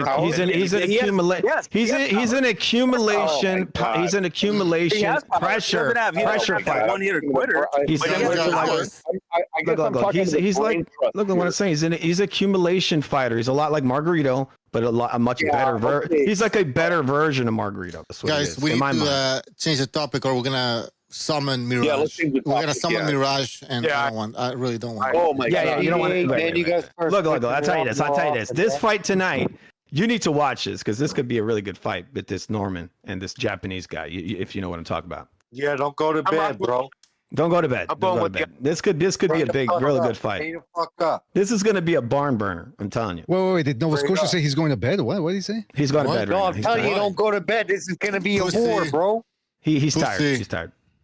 Nova Scotia, keep drinking that whiskey. Keep drinking that whiskey and stay up till 7 a.m., man. Do it. Don't you hear me? I'm telling you. That's good for your heart. heart. I can't hear him. It's going to be a war, bro. Yeah, I'll try to set a timer. All right, so just for the record, what's his name? Fu and Nova Scotia are picking Sasaki for the. So am I. I'm picking. Oh, this is easy work, bro. This is easy work. Norman ain't shit. I don't know. Norman's pretty dangerous, dude. He's pretty dangerous. He got fucking rocked by Bochica. But he could punch. He could punch. He got that dog. Yeah, he got that dog. I'm picking Sasaki too, so put me in there. There's the Japanese dog. The Japanese dog. Know what it is, man. Food TV know what it is, man. I don't think he does, by the way. But go ahead. What you trying to say? What? I know what it is. I don't think you do. What do you mean by that? Drinking that gin. Drinking that gin and that wrong. We're all wrong. You know what I'm saying? We don't give a fuck. What we you trying to say? enjoy the fights. None of us care if Jin loses. We don't give a fuck. Yeah, but we're predicting them. Exactly. By the way, Jin does leave a lot of space there to get hit, but I'll give it to him. We don't give a fuck, BDA. Hey, by the way, King KO in the chat says full TV. Oh, come on. He would say that. He's a hater. He's a hater. That's what he is. Hey, King KO, haters, come on the chat, no, pussy. It's actually GT come on the chat, pussy. Yes, I'll say this. Come on. I'll say this. I'll say this. There's a fight coming up on Saturday as well, and I think a lot of people are missing this one. It's what's his name, Yafai, taking on Chivas Rodriguez. He's getting off Rodriguez. Good one. That's a good fight. Well, it's interesting because Rodriguez has been in the ring with everybody. Prime Chocolatito, Donny Nietes. He's been in there against Nakatani. He's been in there against Yoka. He went 12 rounds against Nakatani. No easy feat. Actually made the fight quite awkward for him. So all I'm saying is, watch out for that fight because it's going to be two guys going head to head. Nova, you're saying Yafai is going to stop him? I bet money on it. I got Yafai knocking him out, and another juicy fight that I like on that card is Connor Walker by KO. I like Connor Walker by KO, and I like Yafai by KO. Yafai will stop this guy. Yafai's the real deal. Yo, B-Day, look what you just brought up. That's a lot of fights right there that can wear you out for Rodriguez Jr. Yafai might be getting him at the right time to stop him. Repeat that. I didn't hear you. He said he's worn out. You named a lot of guys that you named a lot of guys that Rodriguez fought. That can wear you out. So your fight's getting them at the right time to stop him. That's a good point, though. Yeah, that's a good point. Rodriguez going to sleep. I'm telling you right now, homie. I put that shit. It was plus 375. The number now is plus 300. People like me are putting money on that shit because it's a guaranteed KO. Yeah. What do you mean, people like you? It's guaranteed. When you say people like you, who are you referring to? Just hardcore. He's racist. Like him. Like real hardcores. Real hardcores. So if you're a real hardcore, people from the Middle East, real hardcore boxing fan, put your money on Yafai by KO and thank me later. Scotia. Who was it that told me that maybe he's shopborn? Was it the Vessel or Quentin or? That was me. I agree on Quentin's. Okay, so Quentin, are you picking Yafai by stoppage? Yeah, I'm picking him by 8th round stoppage. I think I'll stop him. Rodriguez has a lot of heart, but he gets stopped. Quentin, you picking Yafai? Yeah, I'm picking Yafai by 8th round TKO. See, this fucking guy knows, man. CPA, you fucking acting all confused. But all y'all, man, y'all gonna see this fucking guy get a stoppage. No. This guy's a Jonathan Taylor Thomas of boxing. That's right. Man. All these motherfuckers. Oh yeah, man, it's gonna be a close fight. No, it ain't. Rodriguez going to fucking sleep. Why are you walking away from the microphone? That's what I want to know. It's like you're. I can imagine you pacing. I'm right here. Nah, I can imagine you pacing. He's walking around. He's pacing side to side. You trying to deflect, bro? You're picking a guy that's not got no chance for Yafai. I didn't pick him. What are you talking about? Who's picking Rodriguez? Come on. And by the way, you shall refer to him here in Mexico. We refer to people by their nicknames. So henceforth, you shall refer to Rodriguez as Chihuas. All right? Yes. El Chihuas. What does that mean? What does Chihuas mean? Yafai runs Mexico. What does Chihuas mean? No, hold on. I want to... Nova Scotia is disrespecting Mexico. He's over there in Nova Scotia, safe over there. in the East. He thinks he can say stuff like that. You better watch it, buddy. That's all I'm gonna say. I don't give a fuck, man. I'm in Scotia, homie. That's right. God. Is Nova Scotia a real place, or is that like a made up place? It's a magical place. It's real. Everybody out there watching BDA, make sure you hit that like and subscribe. And welcome to the channel. God bless. Hit the like, people. All right. Hit welcome that like. to the channel, guys. We're glad to have you. Well, we're not that glad, but yeah, not really. Tone it down. All right. What's the capital, Butcher? What's the capital of Nova Scotia? Halifax. Halifax, shit, you man. knew. I didn't even know it. I had to look it up. Bucha, where do you learn that? Lord of the Rings, bro? Where'd you learn that shit? Halifax, Battle Rap, Stabby in your cattle-brat. Is that where you're at, Nova Scotia? That's some good rhyming. I just got that. Yeah, I'm in Jelly Bean Square, homie. There you go. Jelly Bean Square. Are you up? What's Jelly going Bean on? Square. You live in a man. made-up town. You live in a little clown. Hey, place. Jelly Bean. It's made out of chocolate. What the fuck was that? Somebody broke into his house, man. He's fighting. He's not wearing shoes. He stepped on a mouse trap. His toes in the mouse trap. Hey, Nova Scotia, if you want to get into a real good scrap in a bar or whatever, what's a good place for a bar fight over there in Nova Scotia? That's what I'm looking for. Moose Junior. Moose. The moose. I need to knock some teeth loose. Oh, nice. Moose. Nice. The fruity moose. The fruity moose? The fruity moose. No, come on, man. He's like, I let go to the fruity moose.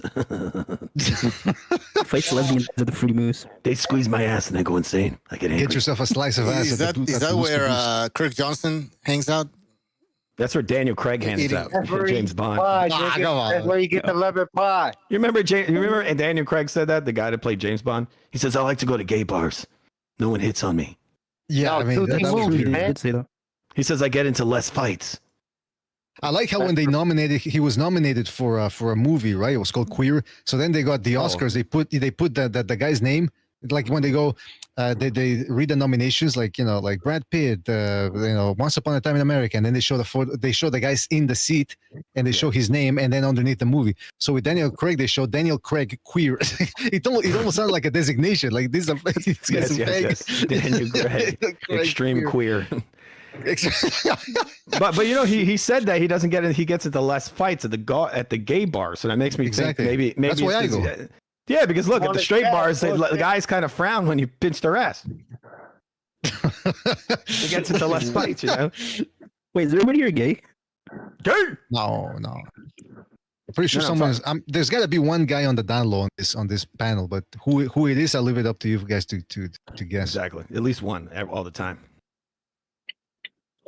Couldn't be El Duende.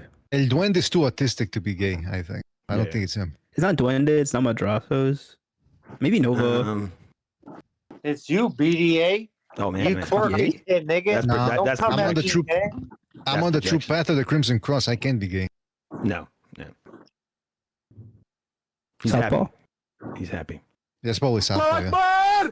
Because remember, Southpaw means the other side, right? Like we're talking about the right side. Southpaw lefty, man. He's on Pier Street. He is very silent when we brought this up. Yeah, what are y'all talking about? I just heard people talking about gay bars, and I'm like, all right, let me. What was it? Let me wait till it's up. You went to Google to check out the nearest addresses. So you went fruity hippopotamus. You top bottom. He wrote it down. He's like, Fruity Moose, go there.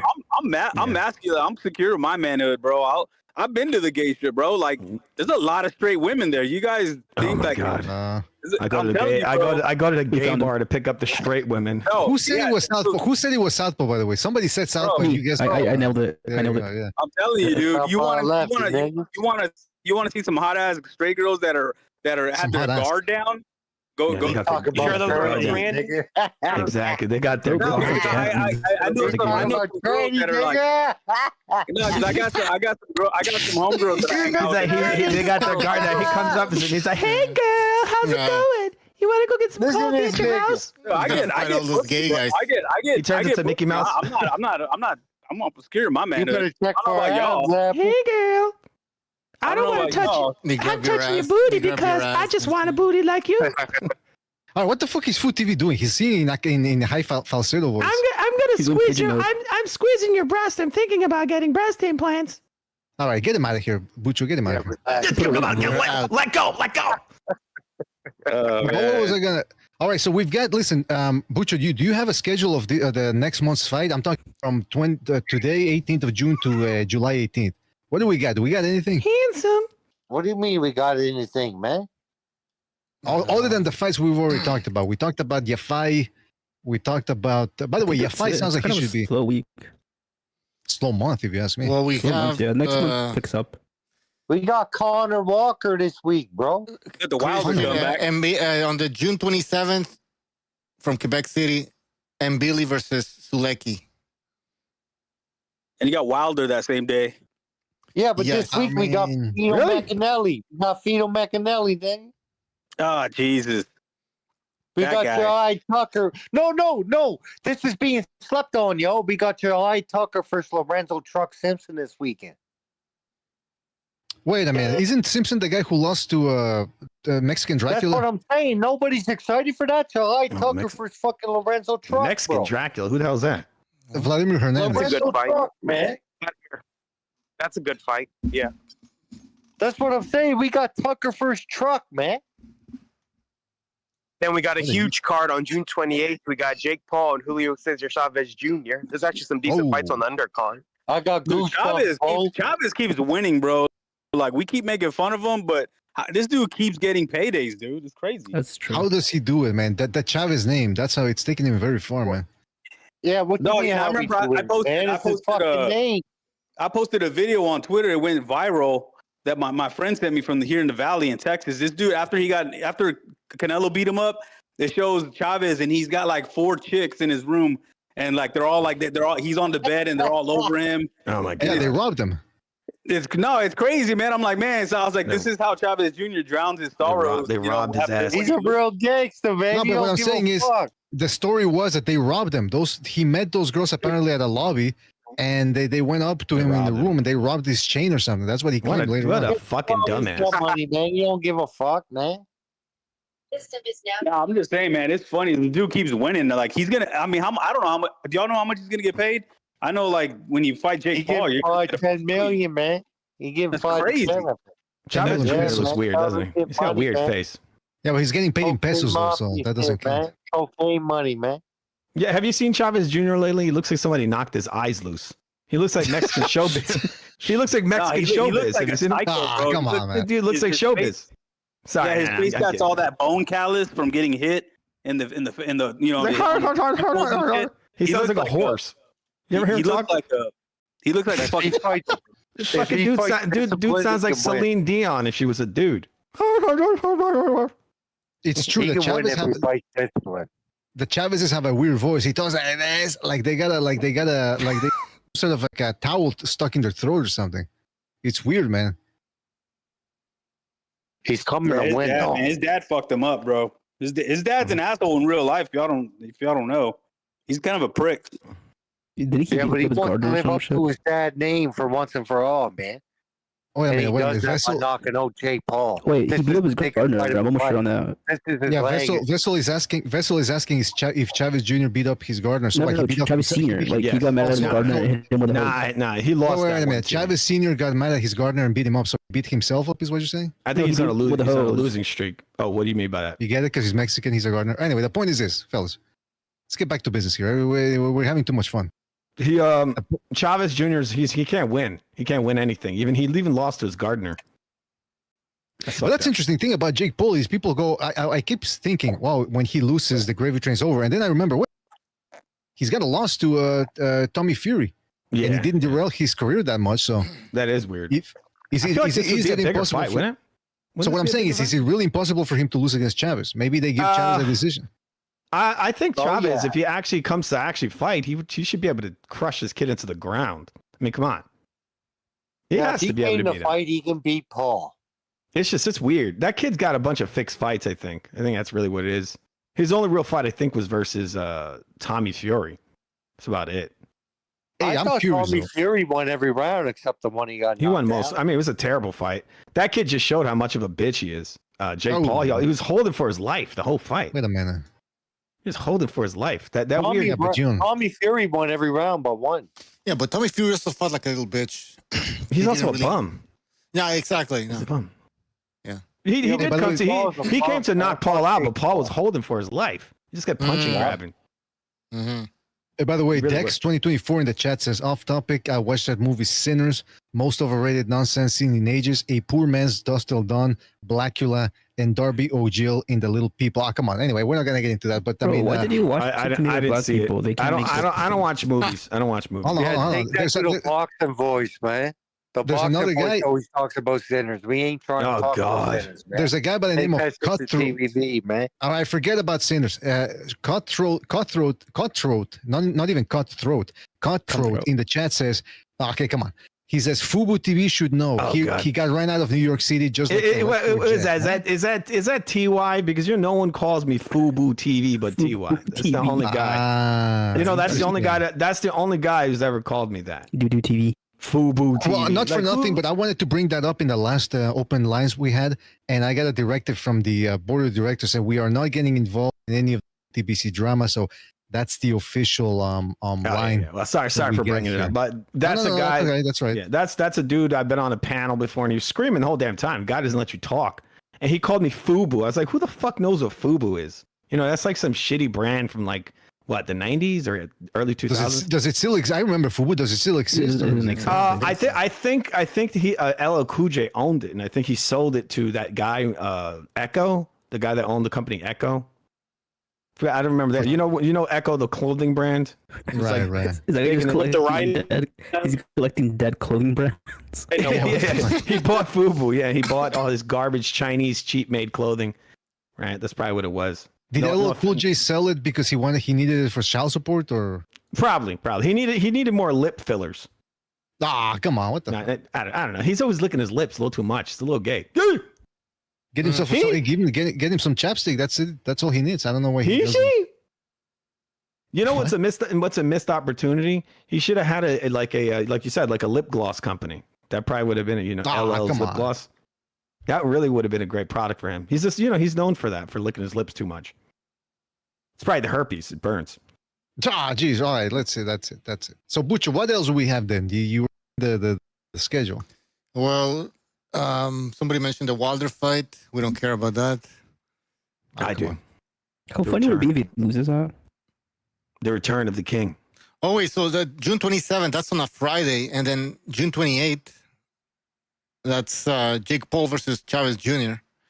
Damn. In the undercard, Zurdo Ramirez versus Dorticos, Holly Holm versus Yolanda Vega. Dirty close. Schofield and Farmer. That's a good fight. That's a good fight. All right. Sorry to interrupt, but Nova Scotia's in the main Discord. He's guarding people to come into the voice room here. He says, "Come on the call. I'll eat all your asses." Wow. Interesting. He's gonna eat asses.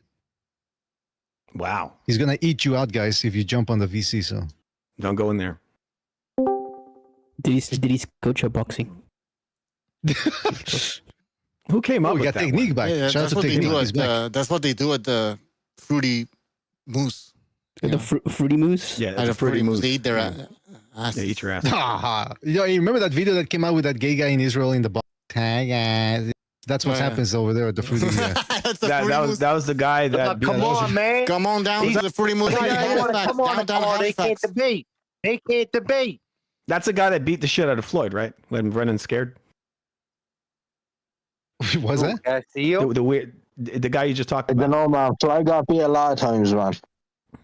What's up the technique? A real Irishman. Yeah, what's the story, man? Hey, but I wanted to ask you before you left earlier. Are you like Northern Ireland or real Ireland? Real Ireland. Real Ireland. Okay, I just wanted to make sure. I don't say that though. Don't say that because the North is part of Ireland as well. The British have six counties, and it's going to be back in under Irish control in the next 5 years. Are you? The thing was there was. Listen, the thing is, there's more Catholics than Protestants now in the north, and the Catholics are taking over, and we're kicking the British out altogether. You know what I mean? Our country is run successfully, except for all those fucking bitch-ass politicians we have, which are cooks and faggots. You know what I mean? Like fucking Varadkar, he was a faggot, an Indian cunt. You know what I mean? Hey, are you IRL? Car bomb them and shit, you know? It's IRA. IRL. I believe an IRA member here. IRA. I don't know what the fuck IRL is. IRA. Are you autoerotic? Are you autoerotic or what? What? IRA. I know people. Yeah, I do know people in the IRA, but I'm not part of it. Okay. Okay, sure. Have you been to the? Yeah, because I was gonna say. Have you been to? If he starts asking for donations, if he starts asking for donations, just make sure that they can be traced. He wants Bitcoin to build car bombs. He's got some. He's into crypto. You know, like the one you can't follow. Nigga, cash is king, bro. Let's play this. He's gonna love it. Oh wait. Yeah, man. I'm just telling you, cash is king. Wait a minute. Anyway, were you talking about boxing? What were you saying? I thought you were in the middle of talking about boxing, man. I'm not in charge today. It's Bucho. Bucho's in charge today. What do you want from me? All right, Bucho, be professional. I'm a rap, It's like a national anthem. What's this guy doing, man? Watching soccer. Is that the Irish national anthem? I don't think so. Why are you dealing with big It sounds like British. God save the Queen. Who's playing? Well, listen, I stand in solidarity with my Irish people. There's a lot of Irish people in Mexico. We're very fond of the Irish people and their they helped us out. So I stand with the Irish people. They helped us out with the war. Yeah, Mexico is a great country, man. Yeah, I know for a fact. Well, there was the Irish brigade who fought alongside Mexico against the U.S. That's right. Yeah, I know about all that. Yeah. Not like the Scots. They didn't do shit for Mexico. Hell no. It's not that. It's just the Catholics couldn't see other Catholics getting slaughtered. That's not the way they're built. Like, you know what I mean? That's right. They can't be on the side that's like that's doing them in. That's right, bud. That's right. That's right. What the fuck are you talking about? I don't know. Fuck it. Let's take over another island already. That's Bomac. That's Bomac. All right. Boxing. Let's continue with the schedule. Oh, Tevin Farmer, Kid Austin. Yep. What do you I'm think? picking Farmer. What are you guys picking? I'm picking Kid Austin, but it's going to be a very close fight, man. I think go with Austin on that. Dang. Yeah, it's going to be a tough fight, though. Tevin Farmer can take a punch. Farmer, man. It's getting old. Yeah, Farmer don't hit like that. I think Kid Austin has more power. I think this is going to be a good fight to watch, lads. You know what I mean? Farmer got it. Farmer's gonna. Farmer yeah. It comes in face first. I mean, Farmer. He was getting beat up by that dude. He was supposed to roll over in a setup fight. We got punched in the back of the head a couple of times. I mean, the Farmer doesn't deal well with this kind of high activity. It's gonna be all. The thing about Farmer, he doesn't have the best skill and he doesn't have much power, but he has a bit of heart because that can win fights, you know what I mean? But I think Kid Austin is young, fresh, and he hits hard. So I think I'd pick Kid Austin. If you had a gun to my head, I'd pick Kid Austin. Well, because he's a sharpshooter. I think he's going to catch him coming in the way he fought. I mean, he dropped Zepeda. You know, Zepeda's a tough dude, man. So I don't know. Like, I saw Kid Austin look worse and struggle versus like a C-level guy. And I just don't think he's the truth. He's too sloppy down here. Yeah. There's no sparring down here, and he stays in San Antonio. His approach is hard to counterpunch because the way he leaps into position. That guy that caught him, that little guy he was supposed to roll over, like you said, that dude was punching him on the side and the back of the head. You know, he was standing toe to toe with him. If he's gonna have to get in, he's gonna get real rough versus Farmer. I mean, he's never faced a guy at Farmer's level. He's going to shoot. I think he's just going to shoot in similar to Sean Porter, and Farmer's not going to be hitting that guy. Zepeda, he's got a much more slow pace, forward momentum wise. Yeah, Farmer is a good tester though. If the Kid Austin beats Farmer, he is the real deal. Like, you know what I mean? He's good. He's solidified as a good fighter. But if he doesn't beat him, fucking I think Farmer can beat him. He can, but I'm not gonna lie, bro. I don't want Kid Austin to win because that's another dad we got to put up with, man. He's like Bill Haney. Like I'm tired of these He's guys. an annoying cunt, bro. my He son. is one annoying He's worse. motherfucker. He's worse Are than we Bill gonna Hader. ignore? My Are we son supposed is to the ignore? best. Are we supposed to ignore Kid Austin, Doug Shakur Stevenson? Like, He never ducked him. Actually, it was Shakur that ducked him. Did you not know that? He ducked my son. Shakur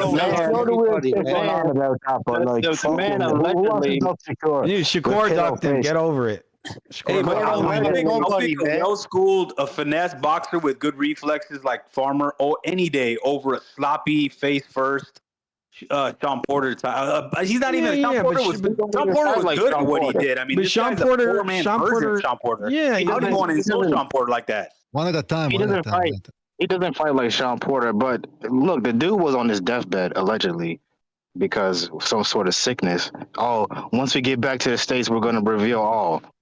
Have they revealed anything? No. Well, I got that information. It had something to do with AIDS. That's all I'm going to say. That's what I was told. But the other thing that I want to, I'm looking forward to that former Kid Schofield fight. I mean, Kid Austin, because it's first of all, Tevin Farmer. People forget he also gave Murataya.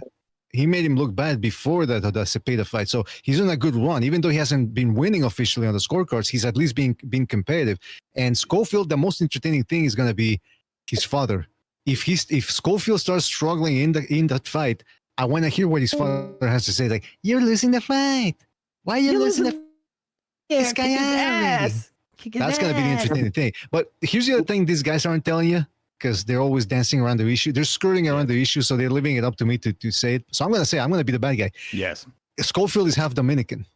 Oh, is he? Schofield is half Dominican. So, these Dominicans, they tend to drop the ball. I mean, they've been getting some good fights lately, but overall, historically, they haven't been consistent. They're very talented, but they're just not consistent. Fight, bro. I mean, I didn't say that. I didn't say baseball. Come on. Kid Austin, we ain't the back foot bitch or anything like that. So it's going. All his fights are going to be entertaining. Like, you know what I mean? I'm not saying he's a great fighter. That has to be proven. If he beats Schofield, then he's a solidified fighter, man. That's all I'm waiting for to see what happens with him. I don't even know what date that's on, but he's just a prospect. He's just up on the. Yeah, he had an Abdullah Mason fight on the table. He turned that down. And he's got more. Abdullah Mason. Yeah. That's what we should have fought, actually. Yeah, he should have fought him. He would have probably knocked Abdullah out. No, the fuck he wouldn't. There's another fucking hype job. I don't know about that now. Abdullah Mason was saying him and his bestie ass father. Abdullah Mason getting dropped in fights, them not even calling it knockdowns. They're like, nope, it's okay. It's like, come on, the dude is anointed. You complain about this so-called back foot style, whatever. Abdullah Mason's the opposite of that. So yeah, he's might get hit. I like Abdullah Mason. I think he'll fucking. He's all right. He's okay. He's all right. Well, the other guy wouldn't Kid Austin. He's okay, Abdullah. Yeah, he's all right. Now you went from saying he was trash to now he's okay. He's all right. And he's not complete trash. He's a good fighter. He comes to fight, but he eats some punches right on the chin, sort of like just like anybody who comes forward, whether it's a Peta, Triple G, or even a Canelo, you're gonna get hit when you come forward. Yeah, but at least they call them knockdowns when the guy gets knocked down. I've seen fights. This guy gets rocked, gets knocked down. They call it a slip.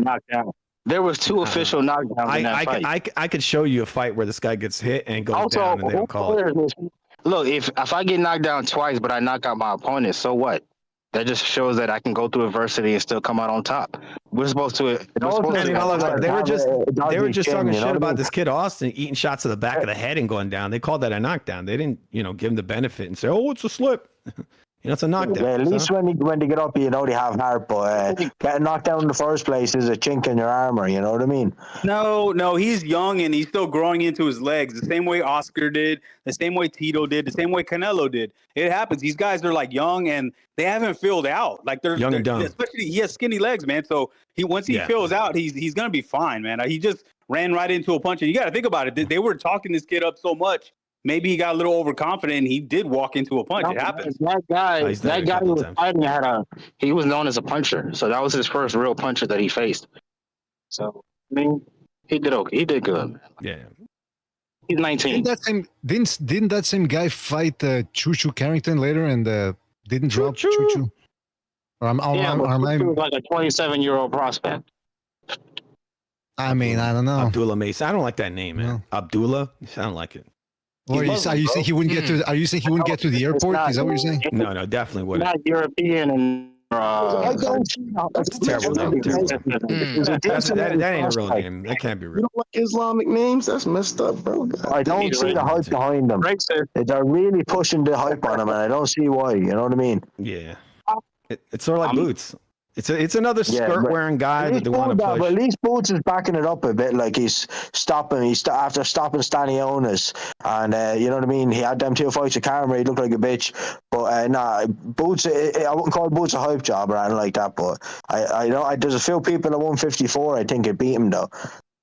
Oh yeah. Don't say that he's backing it up and in front of Food TV, because if you say he's backing it up, Food TV is gonna play that video he did of Boots backing it up. Yeah, you know what I mean. He did. This is a weight bully too. He is, yes. Well, I mean, don't say that Dirk is here. Dirk is here. Don't do it. Don't do it. You know what's gonna happen. Yeah. He should have been 154. Like he should have been at 1. This is a weight bully. This is Boots Ennis. Is a weight bully. I live right outside of Philadelphia, and I'm telling you, he should have been at 154 bro, or 2 years ago. That bull's a weight bully. Okay. So who do you think is the worst weight bully? Good Lord. He drew that line in the sand. Dirk is like he's glowing like Dragon Ball Z right now. He's like, The biggest weight bully was Hamza Shiraz. That motherfucker was a weight bully. Yeah, he was. Yeah, he moved up at least though, didn't he, to 168? Listen. If you have to kill yourself to stay at this division, bro, you're being a bully. The pussy. Move up. Yeah, that pussy shot. I have a question. Hey, Dirk, you know what I mean? Dirk. So Boots Ennis is moving up to 154. Give us your assessment of what he accomplished at 147. I mean, it wasn't the best, but at least he was able to unify against who I think was the second best guy in the weight class, Finalizing. So it's not a great resume, but the good news is there's a lot of the good names at 54. So better late than never. That's true. After that beating he got though, Stanionis, I think Brian Norman Jr. is the second best. I think Boots will beat him as well though. He should beat Brian Norman and move up straight away. Yeah. If he stays at 152, he stays at 154 too long, he's going to be a bitch. You know what I mean? That's 147. I mean. And by the way, that guy that Brian Norman is fighting, bro, don't let the hype fool you. Brian Norman's knocked that guy out in 3 rounds. Because he's Japanese, right? Yeah, he's Japanese. He's You're anti-Japanese. No, it's not because he's Japanese. He's inferior to the black man. He said this guy's gonna have a hard time seeing because his eyes are slanted. You're glowing with squinting. He's squinting. He can't see. BDA, I know you watch film on Jin Sasaki. This guy's very open. His defense is off. Like, he's kind of chinny. He's chinky? Yeah, chinky. Whatever you want to call it. Heard it. He said it. I don't know why the Boots Brian Norman fight hasn't been made. Why do they have to have another fight in between? Make the fight. You both have belts. You know what I mean? I know, but you know it's boxing for your politics. Yeah, it's not a bollocks is what it is. So guys, what's the future of Yes, go ahead. The good news is, real quick, Butcher. The good news is we could have an Irish welterweight champion, because now that Boots is vacated, Padley and I forgot the other guy's name, Crocker, are going to fight for the IBF. Yeah, Lewis Crocker are going to fight for the IBF belt. So you're going to have an Irish champion. Good for the Irish. Yeah. Look, congratulations, motherfucker. What's the future of the welterweight division now? Oh, the future is one person, Rohan Polanco. Remember that name. Yeah, he's a Dominican fighter. I've seen him fight. Yeah, he's going to take over that division. He'll beat everybody right now. I promise you. What's his name again? That division is dead. Errol's the life out of it, and then so did Boots and Virgil when they moved up. It's not going to be dead for long. Hitchens is going to move up. Ryan Garcia's there now. Devin is moving up. T.O. Listen, can I say something about Hitchens? He's fighting a position that makes him look better than what he actually is. Now he looks like a puncher, like a fucking Thomas Hearns or something. Yeah, because he fought Cambosos. I mean, really? Stopping Cambosos? Well, it's a big deal. Cambosos was washed to bits after the Baines. Kambosos has been in a few wars, and he's just rattled. So he's no good. He was never that good anyway. No, he wasn't. But it's still embarrassing Tio lost to that guy. I don't care. That's weird shit, man. How the fuck did you lose to him? You're way better than him. You're a way better fighter. And it just happens in boxing, I suppose. Even if Tio was 50%, he should beat that guy. Absolutely. I'm sorry. He reminds me of that Puerto Rican in Top Rank. What's that Puerto Rican they used to pass around and everybody used to just beat him up? Éxito Trinidad. Pedraza. Yeah, Pedraza. He's like the new Pedraza, bro. He's but and then the one thing I hate about he's gonna be another bratty American. I can tell he's already taking shots at his promoter. His promoter put him at Madison Square Garden. They lost money because the kid doesn't sell tickets. And then he goes on there and he starts saying, "I'm a free agent." I can't stand these dudes, bro. These American fighters, they're brats. They're so ungrateful. Why would you put Richardson Hitchens of all people at the Madison Square Garden? That's like the biggest. Well, that's the most famous stadium in New York. It was the theater, you know? Yeah, it's a legendary theater in New York. Who the fuck is Richardson? He's from New York, and they were hooking him up because Eddie hooked just the same way he did Berlanga. He got Berlanga the Canelo fight, and then Berlanga turned his back on Eddie in the zone. It just shows you, man. These fighters, we always used to blame the fighters because people were listening to Floyd about Bob this, Bob that, the promoters. No, bro, it's the fighters. Look at the two best fighters we've seen promote: Oscar and Oscar De La Hoya and Floyd Mayweather. They were the two best fighters to ever promote. And guess what? Everybody hates them. They're like the worst ones at it. It is as you stated, sir. American boxing is in the toilet, man. Literally, you have no stars. Everybody's a weight bully. The guys get grease in their eyes and all that shit. Yeah. It's in the toilet, man. I mean, you got Bam, you got Boots. Boots isn't fighting enough, and you got guys like Abdullah Mason. You got a Shushu Carrington, but they got I mean. Luckily, they're with Top Rank, so Top Rank is going to keep them busy. But Virgil has to stay busy. People are sleeping on Virgil Ortiz. He's going to take over 54, in my opinion. He's probably the best fighter there. We have no Inoues in America. We have no Usyks in America. We have none of that. Because young fighters aren't getting the crack at the old lions. When it was Boots and he wanted to fight Crawford. Well, we're going to see so, man. And when this has been a bad kind of problem. We're not seeing the young guys. They're not. I mean, the young guys aren't fighting enough, but also they're getting. Now, hold on. Okay, no, that's a good point. Now, if Boots and he starts cleaning up the 154 division, can he become this American star that we're looking for? Yes. It's possible, but Boots is not going to do that. He's going to retire after Canelo. He doesn't want that smoke. Boots is not a bad boy, so he's not going to capture the inner city. He's not going to get the tank crowd because he's not a thug. I'm telling you, if you get a squeaky clean, like the black fighters that are well behaved for some reason, they don't get a backing. Look at Andre Ward. Andre Ward should have been a huge star, but why? He's not, because he's not a thug. Look at Tim Bradley. Tim Bradley beat Juan Marquez. He was a good guy, so no, they didn't like him. Boots ain't like Andre Ward. Andre Ward didn't cross over. The reason Andre Ward didn't cross over is because Andre Ward didn't have the hops to the opponents. He was a bunch of European guys that American casuals never had. He was our last gold medalist. He was a good-looking guy, our last gold medalist. Floyd was boring. Floyd was boring, but he still got the backing because he's a bad boy. No, but it's not just because Floyd was a bad boy. Floyd had Oscar De La Hoya. He had what's his name? That's true. Cotto. There was Pacquiao. He had lightning in a bottle, but I'm just saying, I feel bad. I love Tim Bradley, right? Tim Bradley had balls. He fought everybody, but nobody liked him. I never got it, man. It's and Ward should have, because he was our last gold medalist we've ever had. He's a well-spoken guy, good-looking dude. You would have thought, okay, this guy's going to be something from Oakland. He had all but it's just, I'm telling you, man, if they're, look at Carrington. You think he's going to draw a following? No, he's too squeaky clean. Same thing with Schofield. He's too squeaky clean. These guys, I'm telling you, I don't know why, and it sounds controversial, but when they're not thugged out, they're not going to get that backing. Sugar Ray Leonard was being told right now. I think it's your personality. Are you good on the mic? You know what I mean? And the roast people, this, that, and the other. That helps. You know what I mean? You have to make yourself a star.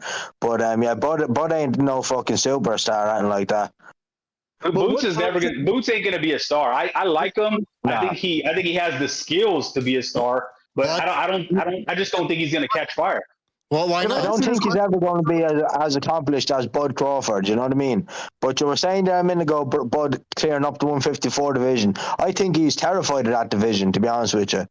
You know what I mean? He had a very close fight with Madrimov, you know what I mean? Very close. That controversial. People thought he lost that fight. I mean, I feel for Bud because I think Bud got froze out by the PBC fighters. He had so many names he could have fought, but they were all of the PBC, and all those guys didn't want the smoke. So they froze him out. Like that's really what happened to his career. Virgil wanted it. Virgil Ortiz? Yeah. No, Virgil Ortiz said he wasn't ready. Like and he was actually right. Nah, he was ready. No, Virgil Ortiz was ready at 154, man. No, I'm talking about a few years ago. He wanted the Canelo fight. He didn't want the real fight with Virgil. That was the real fight for him, but he didn't want it. Wasn't down to Virgil ducking at all. Yeah, I mean, but because he's 38.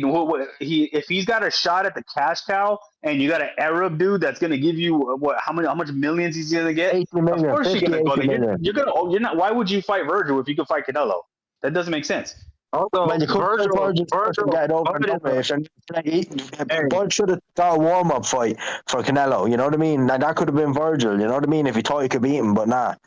But Virgil, he was a welterweight. They were both welterweights. They asked Virgil, and Virgil said, "No, I'm not ready." But I think it was a good call. He wasn't. I have a question. Southpaw, you said Boots Ennis, you don't see him becoming this American star. But what's he missing?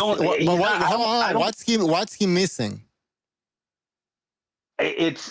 I don't think it's on him, man. It's just from what I see from like the inner city culture. They don't like guys like that, man. I don't know. Unless he starts going on a knockout streak, which maybe he can get it like the way Roy Jones got it. But for some reason, man, like I don't know why. Like it's just I mean, what names? He's gonna have to get some American names. There's a bunch of names. They like Boots in because Boots needs a fight. Hey, Dirk, yeah, but I can speak. The reason. Oh, yeah. All right.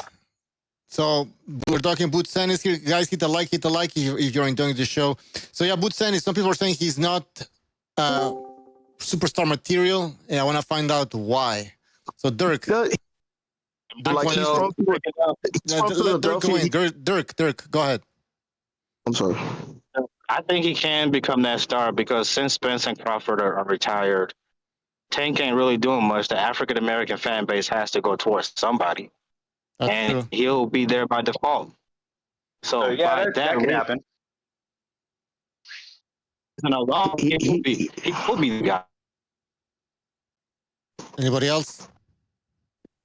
I'm just saying he's never going to be a big star, but if he wins all the fights that he has to win, he will become a certain star. He's not going to be no superstar, but he has the potential to be a star in America. You know what I mean? If he has to win a lot more fights, he has to move up divisions, he has to conquer the 154. If he conquers 154, he's definitely going to be a star. End of story. If he gets undisputed, not that way, but I don't think he's even going to do that, man. It's a difficult division, that's for sure. Yep. Everything technique said, and he also, but he still doesn't have the style for people like to love him. Like now, he still does have a following. He is from Philadelphia, so people, he does have like a small following, so it's pretty decent. But like I said, but he doesn't have a personality. He's quiet. He doesn't really do too much, and he's still sloppy. Like he doesn't, and his style is still like it's nothing really spectacular about it. Like his jab is bullshit and all of. So like I don't know. Well, I mean, he's Philadelphia, born and raised on the playground. He's not a backfoot fighter. He's not a backfoot fighter. He's flashy. I like his style. I want to tell you, look. The guy's born in Philadelphia. He was born and raised on the playground. Is where he spent most of his days. He's still an incomplete fighter though. He's not all the way complete. He still takes a little shots and his jab is like maybe like a B-. Like he doesn't have the best jab in the world. He really. Hey, homie, smell you later. Hey, FUTV,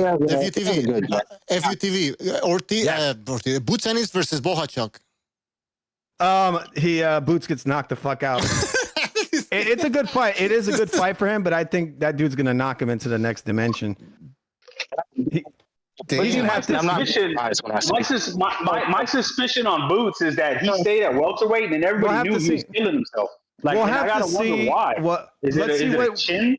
Yeah, that's what I'm saying. It's like we have to see. We'll have to actually see him fight at the weight and see how he does. But when I hear fighters talk about it, they say in the gym when he's at a good weight, he's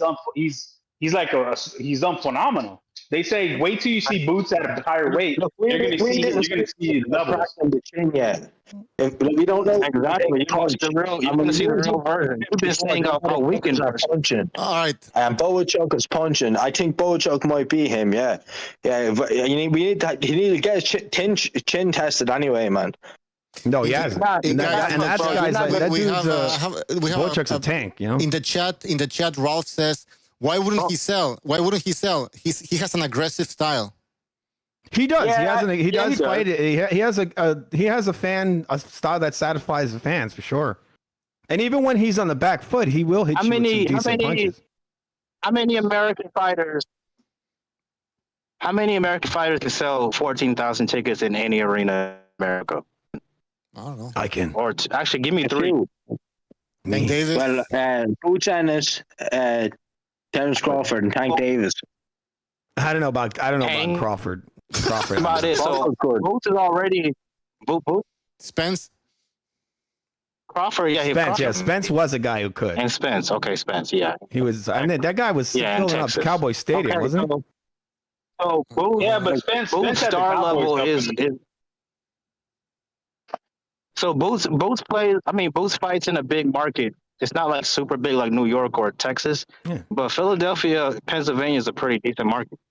So he has that going for him, and he's already a local star, so he can easily take over the East Coast. I mean, you know what he could do? He could take over June every year in the States, right? Worldwide star to be known in UK, Europe, America, and Asia. You know what I mean? That's a real star.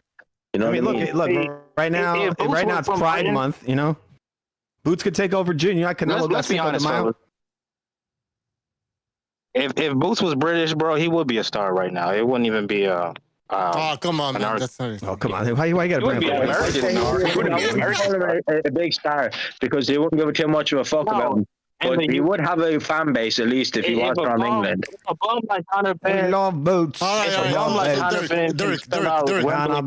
I have a question for Dirk. What's holding Boots Ennis back? Like his career, his fan base, what's holding his back? Popularity. P. Diddy sometimes. Yeah. What's holding enough? Yeah, what's holding him back? Oh, you're breaking up. What's holding him back? I just don't get this thing. If he was British, he'd be this fucking superstar. Diddy scrambling his signal. Yeah. He's back. Well, I know no comment. It's easier to become a superstar in England than it is in America. You know what I mean? There is a lot of people in America that follow boxing, and America is bigger than the UK. So, you know, but it takes a lot to become a star in America. Like, I would call Crawford a star, but he's not a superstar, and I do think he could sell it out in an arena. And he is going to do it with Canelo. That's going to be the biggest fight in the last five years. That's true. I don't know if it takes more to be a superstar in the US. Do you guys agree, disagree? Yeah, it's harder because there's more sports to compete with. I think he needs the right marketing team when it comes to Boots. He just needs the right marketing. He got to stay busy, man. He doesn't fight enough. He doesn't fight enough. Yeah, but look, if a guy like Floyd could be a huge superstar in the States, why couldn't Boots be a star, right? Well, Floyd had the names. Floyd had the names that he could go against. I don't think he had the right marketing. He had the right marketing. I think you got to think about it. When Floyd was coming up, the UFC was an infant. It wasn't even a big deal. But after 2006, 7, 8, that's when the UFC really blew up. So if you think about fight sports, boxing had no competition. Yeah, no, it goes actually a little bit deeper than that because Floyd actually caught lightning in a bottle. I think he got like his superstardom at the right moment. Like once heavyweight was at its lowest, like for a while, like in boxing, maybe like ever. He took full advantage of that because he became to prominence actually when the Klitschko's was were the heavyweights king, and the market of heavyweights was so low that somebody as small as Mayweather, being a welterweight, hell, a lightweight, was able to cut the attention of people. But also was because he was like so much of a personality and all that. It was more of a, he was able to go. He was willing to go to like Dancing with the Stars. He was in WWE. No, that was after Oscar. No, yeah, but at the end of the day, he became the money maker. Because back then he was. And you got to think about it. Boxing was more streamlined. You pause in between every sentence. You have this pause, bro. Go ahead. I remember you soft to lefty. Like. Okay. Well, let me just say. Okay. Before I forget, boxing was more streamlined because, like I said, the UFC was non-existent. HBO was the go-to thing. So all the casuals, anybody who wanted to I want to watch boxing. Where's the best boxing? It wasn't all these apps, all these different platforms, PBC, all fractured the way it is now. Everybody knew that it was like high school. JV was Showtime. The freshmen, the Friday night fights was ESPN, but the best fighters fought on HBO, and HBO was a monster. So HBO helped build stars, if you think about it, because HBO was everybody. That thing. No, I understand that, but the thing is, if you remember, they didn't work with everybody because eventually they went on the water. Like exactly what Floyd's first pay-per-view was Gotti, right? So even Gotti had a decent fight. Floyd's first pay-per-view was Gotti. Yes, I believe. Yes, yes. Gotti's the star. Gotti was a decent star in the New York, actually in America, really, because of his fight with the Irish Mickey. Yeah. So that's why we always have attention. Mm-hmm. You know. Go ahead. No, my bad. I was going to say, America loves the underdog, white fighter, tough and guts story, underdog guy. That's why people love Rocky. Hey, and no bullshit. Nah, I think you're on to something. You're on to something. Because no bullshit. When somebody asks me, hey, what would be your favorite? Because they know I'm a boxing guy. What would be your ideal? If you could make a fighter, what would you make a fighter? I would say he would be like Arturo Gatti. He'd be Italian. He'd be good looking. And he'd be from the East Coast. And he will fucking sell, bro. It's like that movie, The Great White Hype. You know what I mean? That would sell, man, and that's what Gotti was. It's kind of disingenuous when you guys mention somebody who was like more famous than Gotti, and who actually beat Gotti. No, man, it takes. I mean, it's part of it, but the thing is, again, you need to have forces behind you and be the guy. I kind of sort of get it, but at the end of the day, it takes so much more, man. You need so many eyes onto you. And the thing is, back then, I think it was Softball who mentioned this. HBO was the monster back then. You see how everybody's lining up to go to Turkey, to Turkey. Well, everybody used to line up to be in HBO.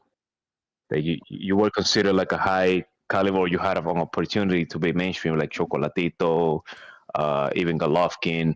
Eventually Canelo, the HBO was the monster, yeah. But the thing is, as also you mentioned, there's so many companies now, and the competition is so rough. But also, it's the support of boxing nowadays, and everything is Fury Japan in here at the moment. So nobody wants to give up their stars to good events and things like that. And also the fighters themselves are being divas. There was so many things going on, man. The UFC too. The UFC took more than half of the casuals, and I can't stand MMA. I don't like MMA. But talk to anybody at a bar or anybody anywhere. All they talk about is UFC, man. They say, "Oh, I watch UFC. I watch UFC." But the thing about UFC is they have the little contingent, right? UFC always had this little UFC glory. They always have their following, man. And just they creep him up. Them more now because it's a little bit more mainstream. But the thing is, the best in the UFC, and in boxing, the best don't always fight the best. But if they did always fight the best, boxing would be way bigger. And this Turkey shit ain't going to last either. No, that's right, and that's the thing that the UFC has that the boxing don't have. but it's because they have a monopoly. Like they don't have any other options to do it. That's for sure. But can I say something, man? About the UFC. Also, it feels like when an event happens, it's you are watching UFC 555, whatever fucking numbers are at now. You're not only watching the main event. It's like a whole thing. It's become like a ritual for these people. Oh, it's UFC fight night. Let's watch UFC. When it comes to boxing, you're literally just watching one fight, the main event, and maybe the co-main event. So the cards are not even stacked. We know why, obviously, but that's one of the reasons why boxing is losing. They don't have this event. UFC fighters are a dime a dozen. I'm sorry, I'm going to say something that might piss people off, but UFC fighters will never be as good as boxers, man. I mean, they lose all the time, because they fight the next best guy. But equate somebody as good as Crawford, Canelo, Lomachenko, our best guys. Equate somebody in MMA that good. Well, John Jones. You have fucking George St. Pierre, and you have Anderson. There's not many. Wait, no, look, we're talking about legends of boxing. There's many more legends. Listen, guys, Cormier, he looks like a goofball now, but there's a lot of them. There's a lot of them. Hold on. To your question, name a UFC fighter that's as well sheltered and protected as Crawford, Canelo, or any of the top guys. Go ahead. John Jones. I don't know. John Jones. That's the only person in the whole UFC that's getting protected. Jones fought all the guys. I got no names because it doesn't happen in UFC. Jones fought everybody he was supposed to fight, pretty much. Yeah, he did, bro. He fought killers. Man, dude, you know what I mean? John Jones fought killers. The thing is, but the thing is, again, it's a different type of market because the thing, I'm not trying to offend anybody. I get MMA is like, it's good, but they literally gonna watch anything, man. Like anything. That's what I think. Hold on. Because before you see like the main event, it's literally just like random fat guy just fighting. Sometimes you have like guys, you watch a boxing event. Hold on. Also, let me just want to. You go to a boxing event, and nobody in the crowd. There's nobody in the crowd until almost like the co-main event, main event. You go what UFC. So it's the fans are already there. So it's the whole fucking thing. It's packed. Yeah. Why is that? Yeah. Because people love the sport. They boxing. They just watch the main event. Boxing events. I don't know if you hardcore fans though in MMA as you do in boxing. No, because they got great matchmaking. When you watch boxing, if you go to an event, all the fights are fucking these garbage tune-ups. It's just all these like. And that's where every week. Every week we have a good fighter fighting a bum. You know what I mean? It's ridiculous. Hold on, Severino made a good point. This is what Severino said, right? It's like, oh, in MMA they watch anything, bro, and in boxing we don't. You know what boxing is? Boxing is watching a man in his early 20s being a high level prospect amateur beat on people in their mid 30s up until get 15, like 20 or 22 fights up until they get they get a title shot. That's beat a guy straight out of jail. They watch anything, bro. We watch anything. What's the point of seeing a fucking 22-year-old that's like 15-0 fight a guy that's like 10-2? Yeah. There's no point to beat a fucking ex-con straight out of jail. But here's the thing, though, like Richard Torres. Bro, it's boxing is bullshit. Look, and one thing about MMA now. Just one thing, one thing. Yeah, MMA hour. One thing in MMA, you see good fighters, right? Good fighters lose the championship and go on and 5 straight losses. You don't see that in boxing, because again, in boxing they'll lose and they'll take a tune-up. Look at Wilder right now. He's gonna fight a nobody, right? In MMA, they're still competing within like the top 5, top 6 guys. Yeah. In boxing, it's not the same. They got knocked out. It's not that simple. You had AJ knocking out the Nordic princess, that tall white dude. Hellenius. It's not that simple, bro. Hellenius has a glass chin, man. That's like a bitch. The Bond. One thing the UFC has over boxing is that the way HBO used to be to boxing, where everybody knew the casuals, everybody knew, okay, HBO was the brand.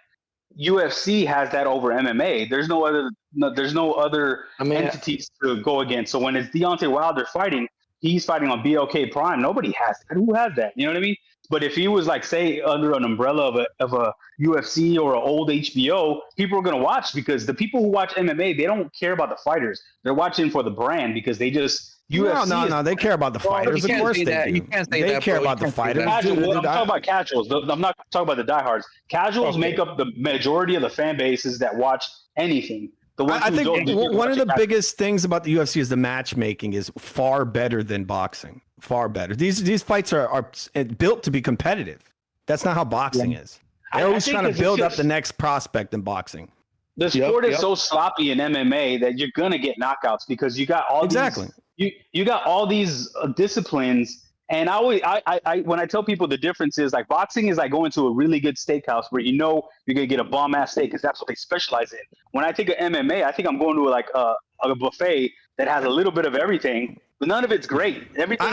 I think boxing is, you go into a place, you think you're gonna get a bomb ass steak, and you get a fucking 20-cent steak from Walmart that threw in the fucking garbage. That's what hurts the sport. That's most of what we get. Devin Haney, Shakur Stevenson, these guys that are runners, and that's why you spent $300 for our fucking steak, and the shit's got a fly on it. That's boxing. Yeah, like, I was excited. I took my cousins down to Corpus to watch that Top Rank heavyweight Anderson, and I'm like, yo, this is before he lost, and I'm like, yo, this guy's a monster. They're talking him up, they're hyping him up, and when we get there, bro, that fight was so fucking boring, bro. Like, we drove 3.5 hours, and we were falling asleep, bro. Just to add to your point, man.